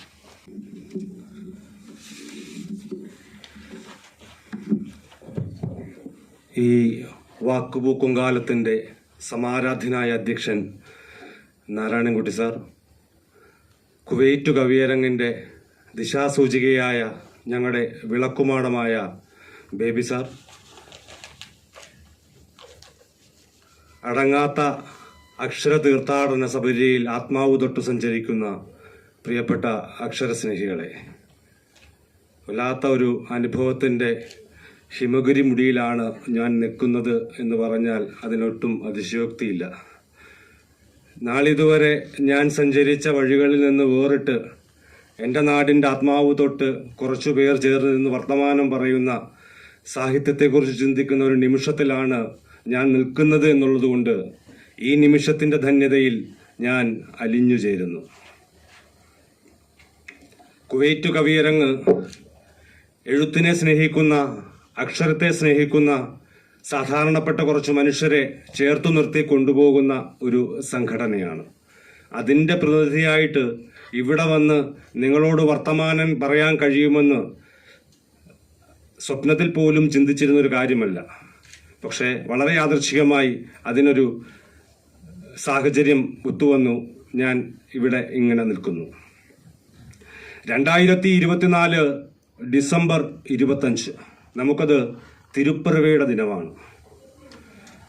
ലോകത്തുള്ള മുഴുവൻ മനുഷ്യരും മനുഷ്യപുത്രന് വേണ്ടി പ്രാർത്ഥിക്കുന്ന, മനുഷ്യപുത്രന്റെ പിറവിയെ ഓർത്ത് സന്തോഷിക്കുന്ന ദിവസമാണ് 2025 ജൂലൈ 21. ഈ 2 ദിനങ്ങളെയും മനുഷ്യനായിട്ടുള്ള, മനുഷ്യത്വമുള്ള, അക്ഷരത്തെ സ്നേഹിക്കുന്ന, സാംസ്കാരിക ചിന്തകളുള്ള, സാമൂഹിക പ്രവർത്തകരായിട്ടുള്ള മനുഷ്യർക്ക് വേദന ഉള്ളിൽ ഉണ്ടാക്കുന്ന ദിവസം കൂടിയാണ്. നിങ്ങളൊന്ന് തിരിഞ്ഞു നോക്കിയാൽ മനസ്സിലാകും, 2025 മലയാളത്തിൻ്റെ ഒരു സൂര്യൻ അസ്തമിച്ചു പോയത്. ഈ ജൂലൈ 21 മറ്റൊരു സൂര്യൻ അസ്തമിച്ചു പോയത്. 2 മഹാസൂര്യന്മാർ എങ്ങനെയാണ് ചെറിയ കാലയളവിൽ അസ്തമിച്ചു പോകുക എന്ന് നാം ചിന്തിച്ചാൽ നമുക്ക് മനസ്സിലാകും. മലയാളത്തിന്റെ അക്ഷരസൂര്യൻ അമ്മയെയും നിളയെയും 2 തുലാസിൽ, ഒരു തുലാസിന്റെ 2 തട്ടിലിരുത്തി ഒരുമിച്ച് തൂക്കി വെച്ചിരിക്കുന്ന ഒരു മലയാളത്തിന്റെ മഹാമൗനം MD നമ്മെ വിട്ടുപിരിഞ്ഞു പോയിട്ടുണ്ട്. മലയാളത്തിനെ വിശ്വസാഹിത്യത്തിന്റെ നെറുകയിലേക്ക് എത്തിച്ച മലയാളത്തിന്റെ മഹാസുഹൃതം.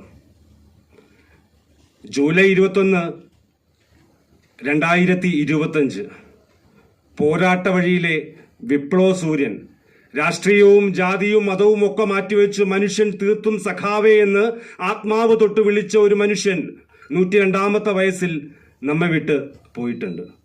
ഈ 2 ശൂന്യതയിൽ നിന്നാണ്, ഈ 2 വിയോഗങ്ങളുടെ ഒടുവിലാണ് നാം ഇവിടെ മുഖത്തോട് മുഖം നോക്കിയിരുന്ന് സാഹിത്യത്തെക്കുറിച്ച് ചിന്തിക്കുന്നത്. സാഹിത്യം സാമൂഹികം, സാംസ്കാരികം. ഒരു മനുഷ്യൻ ആത്മാവ് തൊടുന്നത് അവിടെയൊക്കെയാണ്. സാഹിത്യം എന്ന് പറയുന്നത് ഒരു വെറും വാക്കല്ല, അതൊരു കാലഘട്ടത്തെ അടയാളപ്പെടുത്തുന്ന, ഒരു മനുഷ്യൻ ജീവിച്ചിരുന്നു എന്ന് ബോധ്യപ്പെടുത്തുന്ന ഒരു തരം പ്രക്രിയയാണ്. എനിക്ക് മുന്നേ സംസാരിച്ചു പോയ പ്രിയപ്പെട്ട എഴുത്തുകാരൻ കവിതയെക്കുറിച്ച് അല്ലെങ്കിൽ അദ്ദേഹത്തിന്റെ എഴുത്തിനെ കുറിച്ചൊക്കെ അധികം വർത്തമാനം പറഞ്ഞിട്ടുണ്ട്. ഏറ്റവും വലിയ ഒരു ഉദാഹരണം, ജോജി എന്ന് പറയുന്ന മനുഷ്യനെ ഞാൻ എൻ്റെ ജീവിതത്തിൽ ഇന്നുവരെ കണ്ടിട്ടില്ല. ഞാൻ ഒരിക്കൽ പോലും അദ്ദേഹത്തോട് വർത്തമാനം പറഞ്ഞിട്ടില്ല. പക്ഷേ ഒരു പാമ്പ് അതിന്റെ മാളം തേടി പോകുന്നത് പോലെ അദ്ദേഹത്തിന്റെ വർത്തമാനത്തിലൂടെ എൻ്റെ ഹൃദയബന്ധുവായി കഴിഞ്ഞു. ഒരുപക്ഷെ നിങ്ങളുടെയും ഹൃദയബന്ധുവായി കഴിഞ്ഞിരിക്കാം. കാരണം മിത്തു ചെറിയാൻ എന്ന് പറയുന്ന ഞങ്ങളുടെ സഹപ്രവർത്തകയുടെ, ഞങ്ങളുടെ കൂട്ടുകാരിയുടെ ഒരു കവിതാ പുസ്തകം അദ്ദേഹം വായിച്ച് അതിന്റെ അർത്ഥതലങ്ങളിലൂടെ സഞ്ചരിച്ച് അതിന്റെ മുഗ്ധലാവണ്യത്തെ നിങ്ങളുടെ ആത്മാവിലേക്ക് സന്നിവേശിപ്പിച്ച് ആ കവിതയും ആ എഴുത്തുകാരിയെയും നിങ്ങൾക്ക് നാളിതുവരെ കണ്ടിട്ടില്ലെങ്കിൽ പോലും നിങ്ങളുടെ തൊട്ട അയൽക്കാരിയോ ബന്ധുക്കാരിയോ ആക്കി അല്ലെങ്കിൽ നിങ്ങളിൽ ഒരാളാക്കി മാറ്റി വർത്തമാനം പറഞ്ഞു കടന്നുപോയത് അയാൾ എങ്ങനെയാണ് നമ്മുടെ ബന്ധു അല്ലാതാവുക? എങ്ങനെയാണ് നമ്മുടെ കൂട്ടുകാരനല്ലാതാകുക? എങ്ങനെയാണ് നമ്മുടെ സ്വന്തമല്ലാതാകുക? അങ്ങനെയാണ് വാക്കുകൊണ്ട് വാക്കിനെ ചേർത്തു വെച്ച് മറ്റൊരാളുടെ ഹൃദയത്തിലേക്ക് കടന്നു പോകുന്നവരാണ് എഴുത്തുകാരൻ. എൻ്റെ ഭാഷയാണ് എൻ്റെ ജീവിതം, എൻ്റെ ഭാഷയാണ് ഞാൻ തന്നെ എന്ന് പറഞ്ഞത് ബേപ്പൂർ സുൽത്താനാണ്. ബേപ്പൂർ സുൽത്താൻ പറഞ്ഞതുപോലെ നമ്മളെല്ലാം നാം തന്നെയാകുന്നത് നമ്മുടെ പ്രവൃത്തികളിലൂടെയാണ്. ജീവിതം മതിയാക്കി നാം കടന്നു പോകുമ്പോൾ നാം വെച്ച അടയാളങ്ങൾ എന്താണെന്ന് നമ്മളോട് തന്നെ നമുക്ക് ചോദിക്കേണ്ടിയിരിക്കുന്നു. അങ്ങനെ നാം വെച്ചു പോകുന്ന അടയാളങ്ങൾ നമ്മെ മറന്നു പോകാതിരിക്കാൻ, ഈ കാലഘട്ടത്തിൽ ഞാനും നിങ്ങളും ഒരുമിച്ചായിരുന്നു ബോധ്യപ്പെടുത്താൻ നമുക്ക് വെക്കുന്ന അടയാളങ്ങളാണ് ചില എഴുത്തുകൾ, ചില പ്രവൃത്തികൾ, ചില വർത്തമാനങ്ങൾ, ചില ചിന്തകൾ, ചില നോട്ടങ്ങൾ പോലും. ഉള്ളിന്റെ ഉള്ളിലേക്ക് ചട്ടുളി പോലെ കയറിപ്പോകുന്ന ചില നോട്ടങ്ങളുണ്ട്, നാളിതുവരെ കണ്ടിട്ടില്ലും കേട്ടിട്ടില്ലാത്ത ഒരാളിൽ നിന്ന് കിട്ടുന്നത് പോലും. അത്തരം നോട്ടങ്ങൾ പോലും ഒരു കാലം നമ്മളെ സഞ്ചരിപ്പിക്കാൻ, ഒരു കാലം കൊണ്ടുപോകാൻ കഴിയുന്നതാണ്. അങ്ങനെയാണ് ഓരോ എഴുത്തുകൾ പോലും.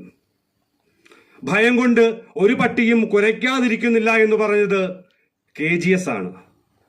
അദ്ദേഹം പറഞ്ഞത് ഭയം കൊണ്ടൊരു പട്ടിയും കുരയ്ക്കാതിരിക്കുന്നില്ല എന്നുള്ളതാണ്. നാം ഓരോരുത്തരും അനീതിക്കെതിരെ, അക്രമത്തിനെതിരെ അല്ലെങ്കിൽ പ്രതികരിക്കാതിരിക്കുന്നത് മനുഷ്യനല്ല എന്നാണ് സൂചിപ്പിക്കുന്നത്. നിസ്സാരമായുള്ള വർത്തമാനങ്ങൾ കൊണ്ടുപോലും നമ്മൾ പ്രതിഷേധം ഉയർത്തിയാൽ ആ ശബ്ദം എവിടെ എത്തും എന്നുള്ളതാണ് അദ്ദേഹം സൂചിപ്പിച്ചത്. മൗനമാണ് ഫാസിസത്തെ വളർത്തുന്നത്. നിശബ്ദതയാണ് ഫാസിസത്തെ വളർത്തുന്നത്. ഫാസിസം നമ്മുടെ കുഞ്ഞുങ്ങളുടെ അരുവിച്ചിരികളെ ഇല്ലാതാക്കും. ഫാസിസം ആകാശത്തിന്റെ നീലമേൽ ചെഞ്ചോര പടർത്തും. ഫാസിസം ഗർഭിണികളുടെ ഹൃദയങ്ങളിലേക്ക്, അവരുടെ വയറുകളിലേക്ക് ശൂലങ്ങളെ ആഴ്ത്തിറക്കും. ഫാസിസത്തിനെതിരായുള്ള പോരാട്ടവും ഓരോ സാമൂഹിക രാഷ്ട്രീയ പ്രവർത്തകരും ഏറ്റെടുക്കേണ്ടതാണ്. നമുക്ക് ചെയ്യാൻ കടമ്പകളേറെയുണ്ട് കടന്നു പോകുവാൻ. അതുകൊണ്ട് തന്നെ നാം ഓരോരുത്തരും നമ്മുടെ ഓരോ നിമിഷവും അത്രയേറെ പ്രിയപ്പെട്ടതായി കാണേണ്ടതുണ്ട്. കടവിലാഴങ്ങളിൽ കുളിര് കോരിയിടാതെ എന്തിനു പുഴയെന്നു പേര് മാത്രം. കവി ചോദിച്ചത് കടവായാൽ കുളിരുണ്ടാകണമെന്നാണ്. ആ പുഴയുടെ ഓരത്തിരിക്കുമ്പോൾ അതിനൊരു കുളിര് കിട്ടണമെന്നുള്ളതാണ്. അതുകൊണ്ട് തന്നെ അക്ഷരത്തെ സ്നേഹിക്കുന്ന നമുക്കെല്ലാം ചില ദൗത്യങ്ങളുണ്ട്. ആ ദൗത്യങ്ങൾ പൂർത്തിയാക്കുക എന്നുള്ളതാണ് നമ്മുടെ കടമ. നാം അത് മറന്നു പോകരുതെന്നു കൂടിയാണ് കവി നമ്മെ ഓർമ്മിപ്പിച്ചുകൊണ്ടിരിക്കുന്നത്. ഇത്തരം വർത്തമാനങ്ങളാണ് നാം എല്ലാം ഒരുപക്ഷെ ഇതൊരു സംവാദമൊന്നുമായിട്ട് കണക്കാക്കണ്ട. വടക്കൻ ഭാഷയിൽ പറഞ്ഞാൽ ഇതിനെ കിസ്സ പറഞ്ഞിരിക്കുക എന്ന് പറയും. നമുക്ക് പറയാനുള്ളത് പറയുക, കേൾക്കാനുള്ളത് കേൾക്കുക, പുതിയ ചിന്തകളിലേക്ക് നടക്കുക, അതിനൊരാൾ കാരണക്കാരാകുക എന്നതാണ് ഇത്തരം കൂട്ടായ്മകളിലൂടെ ഉണ്ടാകേണ്ടത്. പ്രിയമുള്ളവരെ, നാം ഓരോ അക്ഷരത്തെ സ്നേഹിക്കുന്നതും ഇല്ലെങ്കിൽ കൂടെയുള്ളവരെ ചേർത്തു പിടിച്ച് നിന്റെ വാക്കുകളും നിന്റെ പ്രവൃത്തിയും നിന്റെ എഴുത്തും നന്നായിരുന്നെന്ന് തോളിൽ തട്ടി അഭിമാനത്തോടെ പറയുമ്പോഴും ഒരു പുതിയ കാലമാണ്, പുതിയൊരു ലോകമാണ് നാം മറ്റൊരാൾക്ക് തുറന്നു കൊടുക്കുന്നത്. അദ്ദേഹം നേരത്തെ സൂചിപ്പിക്കുകയുണ്ടായി, നമ്മുടെ വർത്തമാനം പറഞ്ഞ് അല്ലെങ്കിൽ നമ്മുടെ കവിത ചൊല്ലി കടന്നു പോകുമ്പോൾ മറ്റൊരാളെ കേൾക്കാൻ കഴിയാത്ത വിധം കടന്നു പോകരുത്, മറ്റൊരാളെയും കേൾക്കണമെന്നുള്ളതാണ്. എൻ്റെ പ്രദേശം, അദ്ദേഹം പറഞ്ഞോളൂ, ഞാനൊരു കൊല്ലം ജില്ലക്കാരനാണ്. ഏകദേശം 2-2.5 മണിക്കൂർ യാത്ര ചെയ്താണ് ഞാനും ഇവിടെ എത്തിയിട്ടുള്ളത്. 10 ദിവസത്തെ ഒരു ചെറിയ അവധിക്കാണ് ഞാൻ ഇവിടെ എത്തിയിട്ടുള്ളത്. അതുകൊണ്ട് തന്നെ എൻ്റെ ഓരോ നിമിഷവും വിലപ്പെട്ടതാണ്. ഈ പകല് മഴ അങ്ങനെ മതിച്ചു പെയ്ത് ഭൂമി അത് കുടിച്ചു തീർത്ത് ഈ ഒരു ഏകദേശം വൈകുന്നേരമായി നിൽക്കുന്ന ഈ ഒരു നിമിഷത്തിലാണ് നമ്മൾ ഇപ്പോൾ നിൽക്കുന്നത്. അപ്പോൾ ഒരു പകല് മുഴുവൻ മഴ നനയാനുള്ള ആഗ്രഹവും അല്ലെങ്കിൽ നിങ്ങളുടെ ഓരോ നോട്ടങ്ങളിലും ഓരോ മഴത്തുമ്പുകളായി അതിനെ അത്രയേറെ ആഗ്രഹത്തോടെ കാണുകയും ചെയ്യുന്നത് കൊണ്ട് ഈ നിമിഷങ്ങൾ എനിക്കെന്നും അത്രയേറെ പ്രിയപ്പെട്ടതാണ്. നിങ്ങൾ തന്ന ആദരത്തെയും ഞാൻ അങ്ങനെ തന്നെയാണ് നോക്കിക്കാണുന്നത്. അധിക വർത്തമാനങ്ങളിലേക്ക് പോയി നിങ്ങളുടെ സമയം കവർന്നെടുക്കണമെന്ന് എനിക്ക് ആഗ്രഹമില്ല. എന്നിരുന്നാലും മഴയുടെയും വെയിലിൻ്റെയും നിലാവിൻ്റെയും സംഗീതം ഒരു മരച്ചുവട്ടിൽ നിന്ന് ആസ്വദിക്കുന്ന ഒരു കാലത്തിന് നാന്ദിമൊഴിയാകുവാൻ നമുക്ക് ഓരോരുത്തർക്കും കഴിയണമെന്നുള്ളതും നാളെ നമ്മളാണ് ഈ അക്ഷര തീർത്ഥാടന സഭയുടെ പതാകവാഹകർ. വരും കാലത്തിലേക്ക് കെടാത്ത പന്തങ്ങൾ കൈമാറേണ്ടത് നമ്മുടെ ഉത്തരവാദിത്തമാണെന്നും നാം ഓരോരുത്തരും ഈ കാലഘട്ടത്തിൽ ജീവിച്ചതിന് അടയാളങ്ങൾ എവിടെയെങ്കിലും ഒക്കെ സൂക്ഷിച്ചു വെക്കണമെന്നും ഓരോ അക്ഷരസ്നേഹികളോടും ഓരോ വായനക്കാരോടും ഓരോ എഴുത്തുകാരോടും ഹൃദയത്തിൽ നിന്ന് ഹൃദയത്തിലേക്ക് എൻ്റെ വാക്കുകൾ സംഗീതം പോലെ സന്നിവേശിപ്പിച്ച് പറഞ്ഞുകൊണ്ട് ഞാൻ എൻ്റെ വാക്കുകൾക്ക് അടിവരയിടുന്നു. നിങ്ങളോടെൻ്റെ ഹൃദയത്തിൽ നിന്നുള്ള സ്നേഹം ആത്മാവിൻ്റെ താൾകീറി കയ്യൊപ്പിട്ട് നൽകുന്നു. നന്ദി. പ്രിയപ്പെട്ടവരെ, ശ്രീ JR കുറുപ്പ്, അദ്ദേഹത്തെ നമ്മൾ നേരത്തെ ആ രീതിയിൽ ഇവിടെ പരിചയപ്പെടുത്തേണ്ടതായിരുന്നു, അതുണ്ടായില്ല. പക്ഷേ അദ്ദേഹം കവിതയുടെ മേഖലയിൽ സഞ്ചരിച്ച വഴികളെക്കുറിച്ച് ഒക്കെ സൂചിപ്പിക്കുകയുണ്ടായി. കവിതയെക്കുറിച്ചുള്ള അദ്ദേഹത്തിൻ്റെ പരിപ്രേക്ഷ്യവും ഇവിടെ അവതരിപ്പിക്കുകയുണ്ടായി. അപ്പോൾ നമുക്ക് ചെയ്യാൻ കഴിയും, നമ്മളിത് ഒരു കാവ്യ സംവാദം കൂടി ആകണമെന്ന് ആഗ്രഹിച്ചിരുന്നു. കോട്ടയം കവിയരങ്ങ് നിങ്ങൾക്ക് എല്ലാവർക്കും ഒരുപക്ഷെ അറിയാവുന്നതുപോലെ, കുറച്ച് പേർക്ക് മാത്രം അറിയില്ല, വെറുതെ കവിത ചൊല്ലിപ്പോകുന്ന ഒരു പരിപാടിയല്ല ഇവിടെ നടക്കുന്നത്. ഇതൊരു വിദ്യാഭ്യാസ പരിപാടിയും കൂടിയാണ്.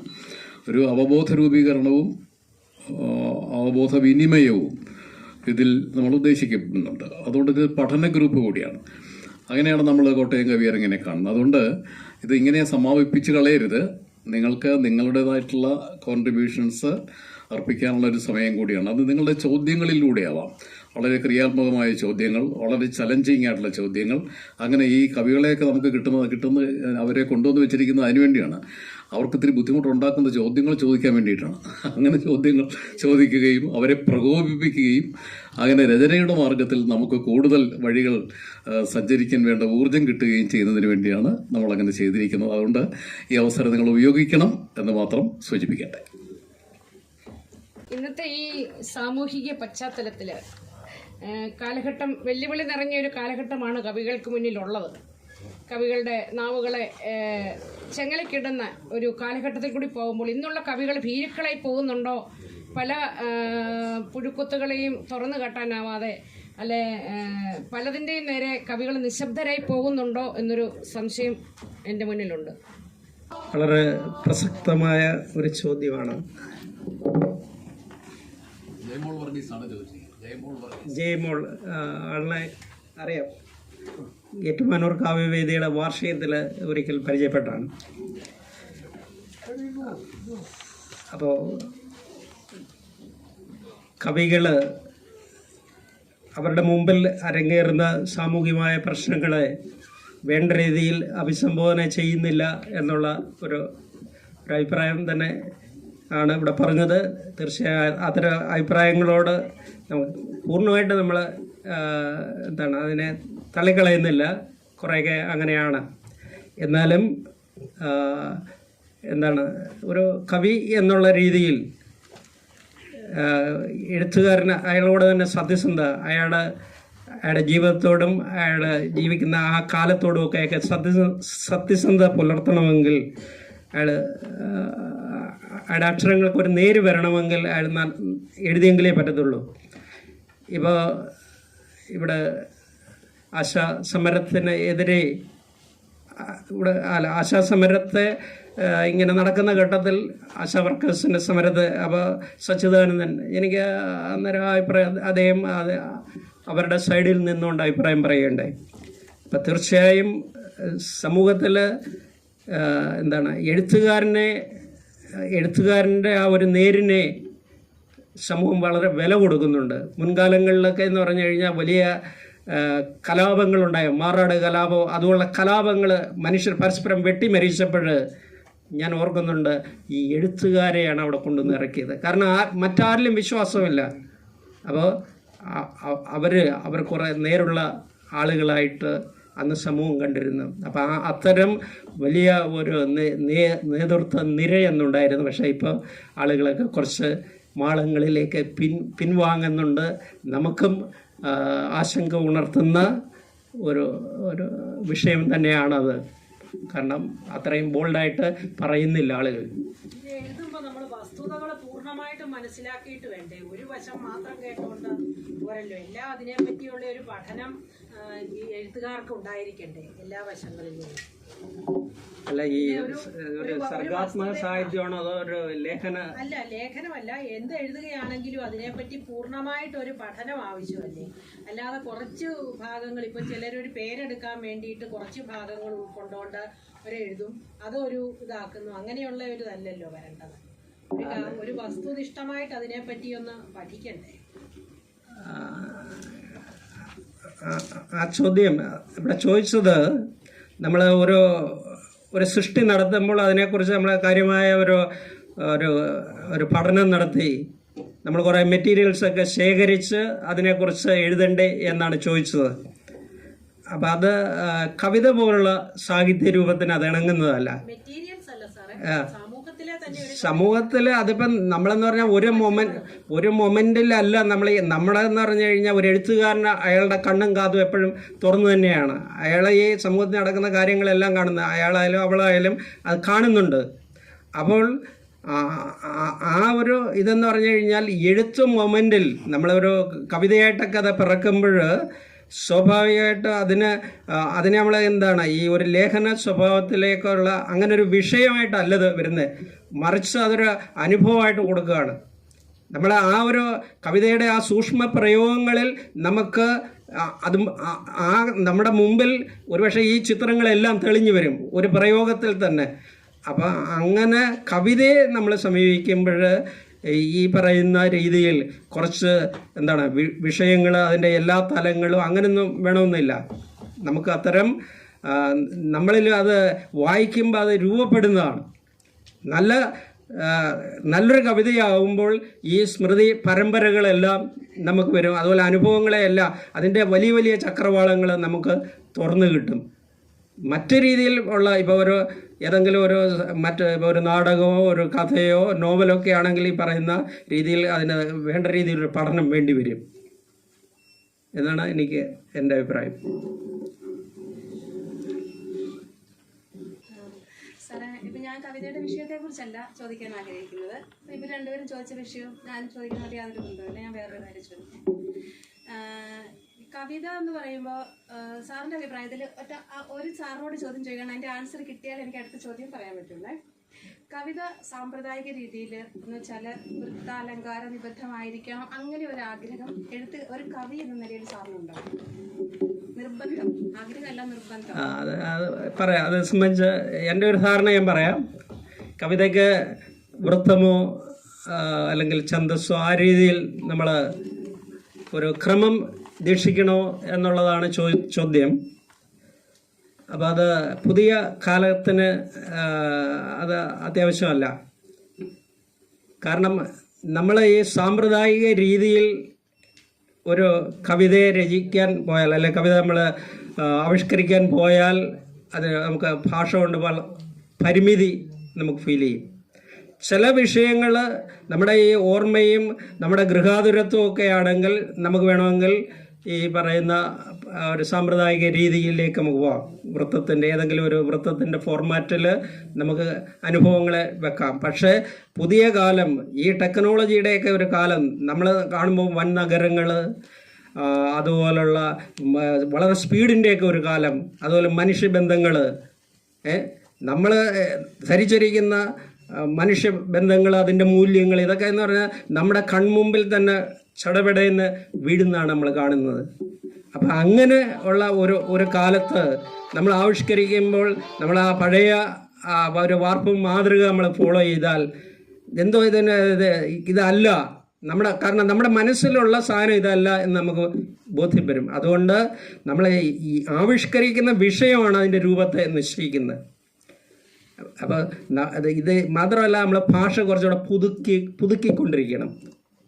നമ്മളെ ഈ പല കവികളും ഈ പുതിയ കവിതയുടെ ഒരു ലോകം അന്യമായതുകൊണ്ട് അവരാ പഠിച്ച കാലത്ത് അല്ലെങ്കിൽ സ്കൂൾ തലങ്ങളിലേക്ക് കവിതകൾ അല്ലെങ്കിൽ സാമ്പ്രദായിക രീതിയിലുള്ള കവിതകളുടെ മാത്രം ഒരു രചന സാന്നിധ്യം അവർ അത്രയും ആ രീതിയിലുള്ള ഒരു പരിചയം മാത്രം ഉള്ളതുകൊണ്ട് രചനയിൽ പലപ്പോഴും പുതിയ തരം വായനക്കാരെ ചിലപ്പോൾ അതിനെ ഒന്ന് മാറ്റിവെക്കും.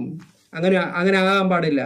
നമ്മളെ ഭാഷയെ എപ്പോഴും പുതുക്കിക്കൊണ്ടിരിക്കണം. നമുക്ക് എക്കാലവും പുതുമയുള്ളൊരു വാക്ക്, നമുക്ക് വളരെ ഏറ്റവും ഫ്രഷായ വാക്കുകൾക്ക് വേണ്ടി അതെന്ന് പറഞ്ഞാൽ നമ്മുടെ ഒരു സെൻസിബിലിറ്റി നമ്മൾ ഏറ്റവും കറണ്ടായിട്ടുള്ള ഒരു സെൻസിബിലിറ്റി നമ്മൾ രൂപീകരിക്കണം. നമ്മുടെ മനസ്സ് തന്നെ ആ രീതിയിൽ പാകപ്പെട്ട് വന്നെങ്കിലേ പറ്റൂ. നമ്മൾ ഈ പഴയ രീതിയിൽ ഞാൻ ചിന്തിക്കത്തുള്ളൂ എന്ന് പറഞ്ഞു കഴിഞ്ഞാൽ ഈ പറയുന്ന രീതിയിലുള്ള കവിതകളെ വരത്തുള്ളൂ. ഈ അടുത്തിടെ കുറച്ച് കവി സുഹൃത്തുക്കളുമായിട്ട്, സീനിയറായിട്ടുള്ള കവി സുഹൃത്തുക്കളുമായിട്ട് പോകുമ്പോൾ അദ്ദേഹം കാറിനകത്തിരുന്ന് പറയുകയാണ്, ഈ പുതിയ കവികളെല്ലാം അസ്തമിച്ചു പോവും, മധുസൂദനൻ നായരൊക്കെ നിലനിൽക്കത്തുള്ളൂ. ഇപ്പൊ നമ്മൾ പറയുന്നത്, നമ്മൾ ഒരു സാധനത്തിന്റെ ഉദാഹരണം പറയുന്നത്, ഏതെങ്കിലും ഒരു കാര്യത്തിന്റെ ഭംഗിയെ കുറിച്ച് നമ്മൾ പറയുന്നത് കവിത പോലെ മനോഹരം എന്ന് വെച്ചാൽ, കവിത പോലെ മനോഹരം എന്ന് പറയുന്നത് കവിതയ്ക്ക് ഒരു രൂപമുള്ളത് കൊണ്ടാണ്. രൂപമില്ലാത്ത ഒരു സാധനത്തിനും ഭംഗിയുണ്ടെന്ന് നമ്മൾ പറയത്തില്ല. ഏതാണെങ്കിലും ഒരു പൂവാണെങ്കിലും വണ്ടിയാണെങ്കിലും മനുഷ്യനാണെങ്കിലും പ്രതിമയാണെങ്കിലും എന്താണെങ്കിലും അതിനൊരു രൂപമുണ്ടെങ്കിലേ ഭംഗിയുള്ളൂ. രൂപം ആകണമെങ്കിൽ ചട്ടക്കൂട് വേണം. കവിത പദ്യം വാർക്കുന്നതോതല്ലോ വൃത്തം അങ്ങനെയുണ്ടല്ലോ. പക്ഷെ ഇപ്പൊ സാറ് പറഞ്ഞ രീതിയിലാണെങ്കിൽ ആധുനിക കവിത എന്ന് പറയുന്നത് ഗദ്യ രൂപത്തിലാണല്ലോ മിക്കവാറും എഴുതി പോണത്. ഞാൻ രണ്ട് രീതിയും പരീക്ഷിക്കുന്ന ഒരാളാണ്. ഞാൻ പറയുന്നത് ഗദ്യ കവിതകളാണ് എഴുതുന്നെങ്കിൽ എന്തുകൊണ്ടത് ഗദ്യമായിട്ട് തന്നെ എഴുതിക്കൂടാ? അങ്ങനെയല്ല നിങ്ങളെ വിചാരിക്കുന്നത്.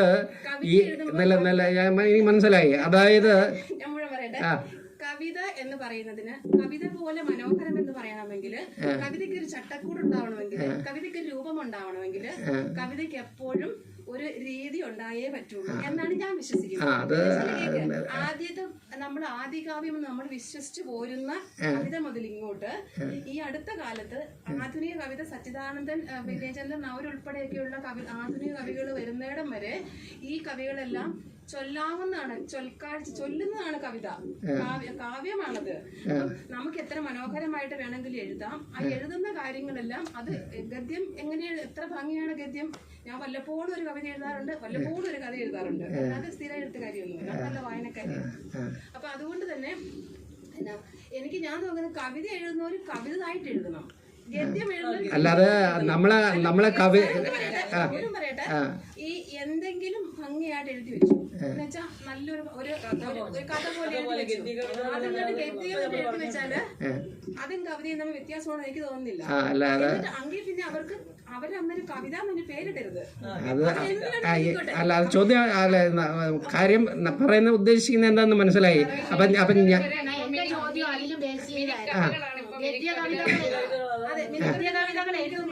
അതിനൊരു വസ്തുനിഷ്ഠമായിട്ട് ഇപ്പൊ പഴയ കാലത്തെ കാര്യങ്ങളാണേലും പുതിയ കാലത്തെ ആണെങ്കിലും നമ്മള് ഈ പറയുന്ന പോലെ ഈ സാഹിത്യ രൂപത്തിന്റെ ഏറ്റവും സമകാലികമായ ഒരു അവസ്ഥയിലേക്ക് നമ്മൾ വന്നേ പറ്റത്തുള്ളൂ. നമ്മളിപ്പോഴും കുറച്ചുകൂടെ ബാക്ക് നിൽക്കുന്നതുകൊണ്ടാണ് ഇത്തരം അഭിപ്രായങ്ങൾ വളരെ ശക്തമായിട്ട് മുറുകെ പിടിച്ചിരിക്കുന്നത്. അങ്ങനെയല്ല, ഈ ലോകത്ത് നമ്മളെ മറ്റ് ഭാഷകളിലെ കവിതകളെ നമ്മൾ നോക്കിക്കഴിഞ്ഞാൽ അവിടെ ഒരു സമയത്ത് ഇവ ഇംഗ്ലീഷ് കവിതകളൊക്കെ എന്ന് പറഞ്ഞാൽ ആ മീറ്റർ പാറ്റേൺ ആയിരുന്നു. പക്ഷേ അതെല്ലാം ഉപേക്ഷിച്ചിട്ട് അതിനെ കവിതയെന്ന് പറയുന്ന കുറച്ചുകൂടെ സ്വാതന്ത്ര്യമാണ്, ഫ്രീ വേർഡ്സാണ്. അപ്പം അത് നിങ്ങൾ വിചാരിക്കുന്നത് എന്താണ്, ഈ വൃത്തത്തിൽ എഴുതിയെങ്കിൽ മാത്രമേ, അല്ലെങ്കിൽ അത് ആണെങ്കിൽ മാത്രമേ ലാസ്റ്റ് ചെയ്യത്തുള്ളൂ എന്ന് നമ്മളങ്ങ് ധരിക്കുകയാണ്. പക്ഷെ അങ്ങനെയല്ല. ഇപ്പോൾ T.S. എലിയട്ടിൻ്റെ കവിതകൾ വൃത്താദയം ഭേദിച്ചപ്പോഴെന്ന് പറഞ്ഞു കഴിഞ്ഞാൽ അതിന് കുറച്ചുകൂടെ പുതുമയുണ്ടാക്കാൻ പറ്റി. അപ്പം അത് നമ്മുടെ കാലത്ത് അല്ലെങ്കിൽ ഒന്നാം ലോകമഹായുദ്ധം കഴിഞ്ഞുള്ള ആ ഒരു ലോകം നമ്മുടെ മുമ്പിൽ ആവിഷ്കരിക്കുക എന്ന് പറഞ്ഞാൽ അദ്ദേഹത്തിൻ്റെ കവിതയ്ക്ക് പറ്റുള്ളൂ. അതിനു മുമ്പുള്ള ഇപ്പോൾ വേർഡ്സ്വർത്തിൻ്റെ കവിത എന്ന് പറഞ്ഞാൽ ആ ഒരു ഗ്രാമീണമായ ഒരു ജീവിതം നമുക്ക് കിട്ടത്തുള്ളൂ. അപ്പം പുതിയ കാലത്തിലേക്ക് നമ്മുടെ വാക്കുകൊണ്ട് നമ്മൾ കുറച്ചുകൂടെ അടുത്ത് ചെല്ലണമെങ്കിൽ ഈ സാമ്പ്രദായിക രൂപങ്ങളെ നമ്മൾ അല്പം ഒന്ന് മാറ്റി വെക്കണം. നിങ്ങൾ കടുംപിടുത്തം പാടില്ല എന്ന് പറഞ്ഞാൽ അത് മോശമാണെന്ന അഭിപ്രായമല്ല ഞാൻ പറയുന്നത്. അതിൻ്റെതായ മഹത്വങ്ങളൊക്കെ ഉണ്ട്. പക്ഷേ എന്നാലും നിങ്ങൾ വിചാരിക്കുന്ന രീതിയിൽ ഇതിൻ്റെ അകത്തൊരു വികാരാംശമൊന്നും ഇല്ല എന്നൊന്നും നിങ്ങൾ ധരിക്കരുത്.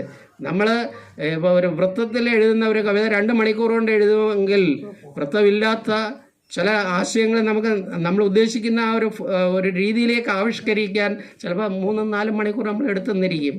അപ്പോൾ അതുകൊണ്ടെന്ന് പറഞ്ഞു കഴിഞ്ഞാൽ നമ്മളവിടെ ഭാഷയായിട്ടുള്ള ഒരു ബലാബലം നോക്കുകയാണ്. അതിന് വെറും ഗദ്യമാണ് അല്ലെങ്കിൽ ഒരു വളരെ ഉപരിപ്ലവമായിട്ട് നിൽക്കുന്നതാണെന്ന് നമ്മൾ ധരിക്കരുത്. അത് ഇപ്പോൾ ബാലേന്ദ്രൻ ചുള്ളിക്കാട് അദ്ദേഹത്തിൻ്റെ എത്രയോ ഗദ്യ കവിതകളുണ്ട്.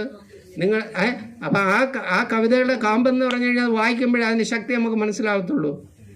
അല്ലാതെ നമ്മൾ ഇങ്ങനെ വന്നെങ്കിലേ ഇത് ശരിയാവത്തുള്ളൂ എന്ന ഒരു കടുംപിടുത്തം അത് ആവശ്യമില്ലെന്നാണ് ഒരു റൈറ്റർ എൻ്റെ അഭിപ്രായം.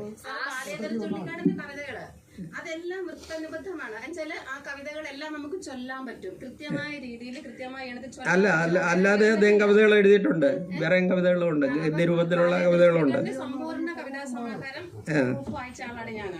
സമ്പൂർണ്ണ സമാഹാരത്തിന്റെ നമ്മൾ ചെറിയ അദ്ദേഹത്തിന്റെ കവിതകൾ വായിച്ചുകൊണ്ടിരിക്കുന്നതാണല്ലോ. അപ്പം സാറിന് എല്ലാ കവിതകളും ഒരുവിധം കവിതകളെല്ലാം എനിക്ക് കാണാതെ അറിയാം. അപ്പം ആ കവിതകളെല്ലാം ചൊല്ലി നോക്കും. അപ്പൊ നമുക്ക് അതിനകത്ത് ഒരക്ഷരം പോലും മനസ്സ് വെക്കുന്നില്ല. എല്ലാ കവിതകളും നമുക്ക് കൃത്യമായിട്ട് ചൊല്ലാൻ പറ്റും. പക്ഷേ നമ്മളിപ്പോ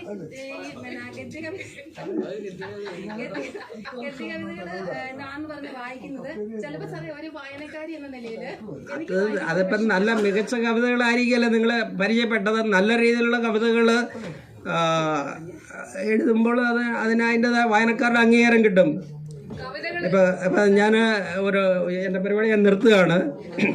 ഇപ്പോൾ ഇവർ ഗദ്യ കവിതയെക്കുറിച്ച് പറഞ്ഞതുകൊണ്ട് എൻ്റെ ഒരു രചന ലോകം ഞാൻ എൻ്റെ വാക്കിൽ പറഞ്ഞെങ്കിലും എൻ്റെ ഒരു ചെറിയ കവിത ഞാൻ അവതരിപ്പിക്കുകയാണ്. ഇതൊരു ഗദ്യ കവിതയാണ്. 2 കണ്ണുകൾ എന്നാണ് കവിതയുടെ പേര്. 2 കണ്ണുകൾ എപ്പോഴും പിന്തുടരുന്നുണ്ട്. മഞ്ഞു പെയ്യുന്ന ഒരു വൃശ്ചിക പുലരിയിലായിരുന്നു ആ നോട്ടം ആദ്യമായി വന്ന് തറഞ്ഞത്. അതിൻ്റെ നോവ് നാളേറെ നിന്നു. എല്ലാ അരങ്ങുകളിലും ആ പിന്നോട്ടം വിടാതെ കൂടെയുണ്ട്. നീങ്ങിത്തുടങ്ങുന്ന തീവണ്ടിയിൽ ചാടിക്കയറുമ്പോഴോ കല്യാണപ്പന്തലിൽ ചെറുക്കനും പെണ്ണും താലി കെട്ടുമ്പോഴോ ആ നോട്ടമെത്താം.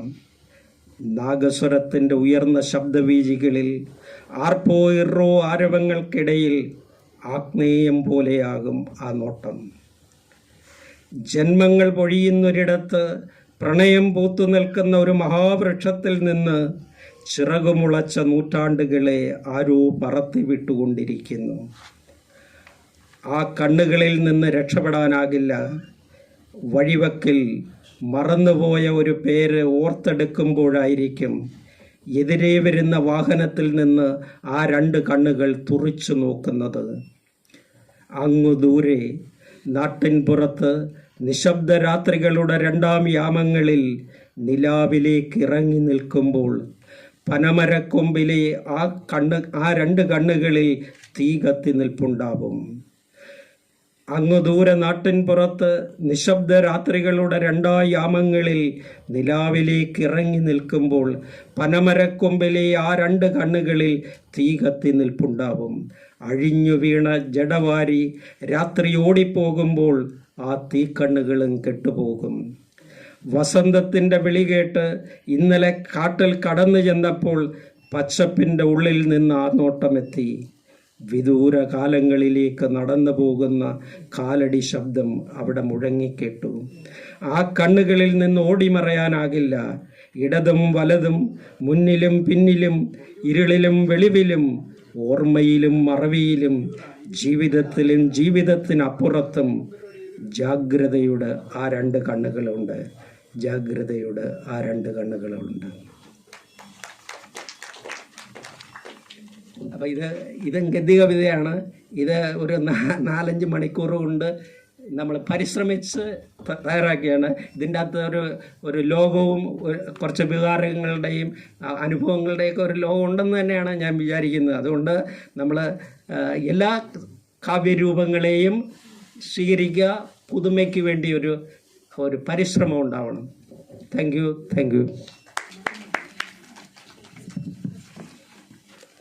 ജയമോഹൻ വർഗീസ് കവിയും സാഹിത്യകാരിയും അതുല്യ നടിയുമാണ്. കവികളെക്കുറിച്ച് ഇന്ന് കവിതാ അരങ്ങായതുകൊണ്ട് കവികളെക്കുറിച്ച് തന്നെ ഞാൻ എഴുതിയൊരു കവിത എഴുതാം. ഇതൊരു സംഭവമാണ് കവി, അതാണുള്ളതാണ്. കവിതയുടെ പേര് കവി അവർ ഒരു സംഭവമാണെന്നേ. ഭാവനാ സ്വപ്നങ്ങളിൽ ഉറങ്ങി എഴുന്നേൽക്കുന്നവർ. അല്ലെങ്കിലും കവിഭാവനകൾക്ക് അന്തമില്ലല്ലോന്നേ. സൂര്യനിലും കുടില് കെട്ടി താമസിക്കും അവർ. മരുഭൂമികളിലും ഹിമശൈലങ്ങളെ നിർമ്മിക്കും അവർ. നക്ഷത്രങ്ങളെ കൊരുത്ത് മാലയിടും അവർ. മേഘങ്ങളെ ചിറകുകളാക്കും. നദികളെ അരഞ്ഞാണമാക്കും അവർ. ചിലപ്പോഴൊക്കെ സമുദ്രങ്ങൾക്ക് മീതെ ചിറകുകൾ വീശി നൃത്തം ചെയ്യും അവർ. അപ്സരസുകൾ അവർക്ക് അന്തഃപുരം അലങ്കരിക്കുന്ന ദാസിമാരാവും. ഹൃദവേദങ്ങൾ അവരുടെ ഭവനത്തിന് ചുവരുകൾ തീർക്കും. ഉദയവും അസ്തമയവും അവരുടെ മിഴികളെ ചുംബനത്താൽ മുദ്രയിടും. സകല പക്ഷിമൃഗാദികളും അവരുടെ ഹൃദയത്തിൽ താമസമാക്കും. ദൈവത്തിന് സാത്താന്റെ കൊമ്പുകളും സാത്താന് ദൈവത്തിന്റെ മുഖവും കവികൾ തുന്നിച്ചേർക്കും. ഭൂമിയെ സൃഷ്ടിച്ചത് അവരാണെന്ന് വമ്പു പറയും അവർ. ദൈവങ്ങൾക്ക് വളരെ മുമ്പേ പിറന്നവരാണെന്ന് സ്വയം വാദിക്കും അവർ. ദുഃഖങ്ങളെ മോന്തി കുടിക്കുമ്പോഴും നീലാകാശം പോലെ ചിരിക്കും അവർ. അഗ്നികുണ്ഡങ്ങൾക്ക് മീതെ ഉറങ്ങുമ്പോഴും നിലാവിനെ പുതയ്ക്കും അവർ. കപടതകളുടെ മുഖംമൂടികളെ സൂക്ഷ്മ നേത്രങ്ങളാൽ അവർ പെട്ടെന്ന് അളന്നെടുക്കും. തേനിറ്റുന്ന വാചാലതകളുടെ വശ്യതകളെ ഒരു ചിരിയാൽ അവർ ആത്മാവിന്റെ നഗ്നതയോളം വായിച്ചെടുക്കും. ചെകുത്താന് കപ്പം നൽകുന്ന മതമേധാവികളുടെ അജീർണം ബാധിച്ച ഹൃദയങ്ങളെ വെള്ളയടിച്ച കല്ലറകളെന്ന് പറഞ്ഞവർ ഉറക്കെ ചിരിക്കും. രാഷ്ട്രീയക്കാരന്റെ പൊള്ളയായ ചിരികൾക്കവർ പിണ്ടം വെച്ച് ബലിയിടും. ചിലപ്പോഴവർ കാട്ടുതീയാവും. നെറുകേടുകളെ ചുട്ടരിക്കാൻ ആത്മാവുഴറുന്ന കാട്ടുതീ. ജീവിതത്തിന്റെ മരുപ്പച്ചകൾ തിരഞ്ഞലിയുന്ന വ്യതപടർന്നവന്റെ കണ്ണിലുദിച്ച മെരുങ്ങാത്ത കൊടുങ്കാറ്റാവും ചിലപ്പോഴവർ.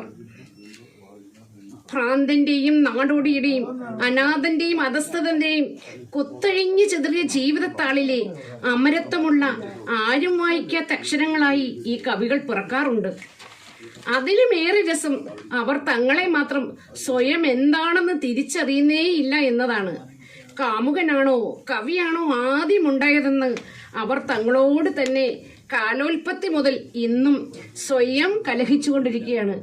ഈ കവികളെ അവരൊരു സംഭവം തന്നെയാണ് കേട്ടോ. Thank you.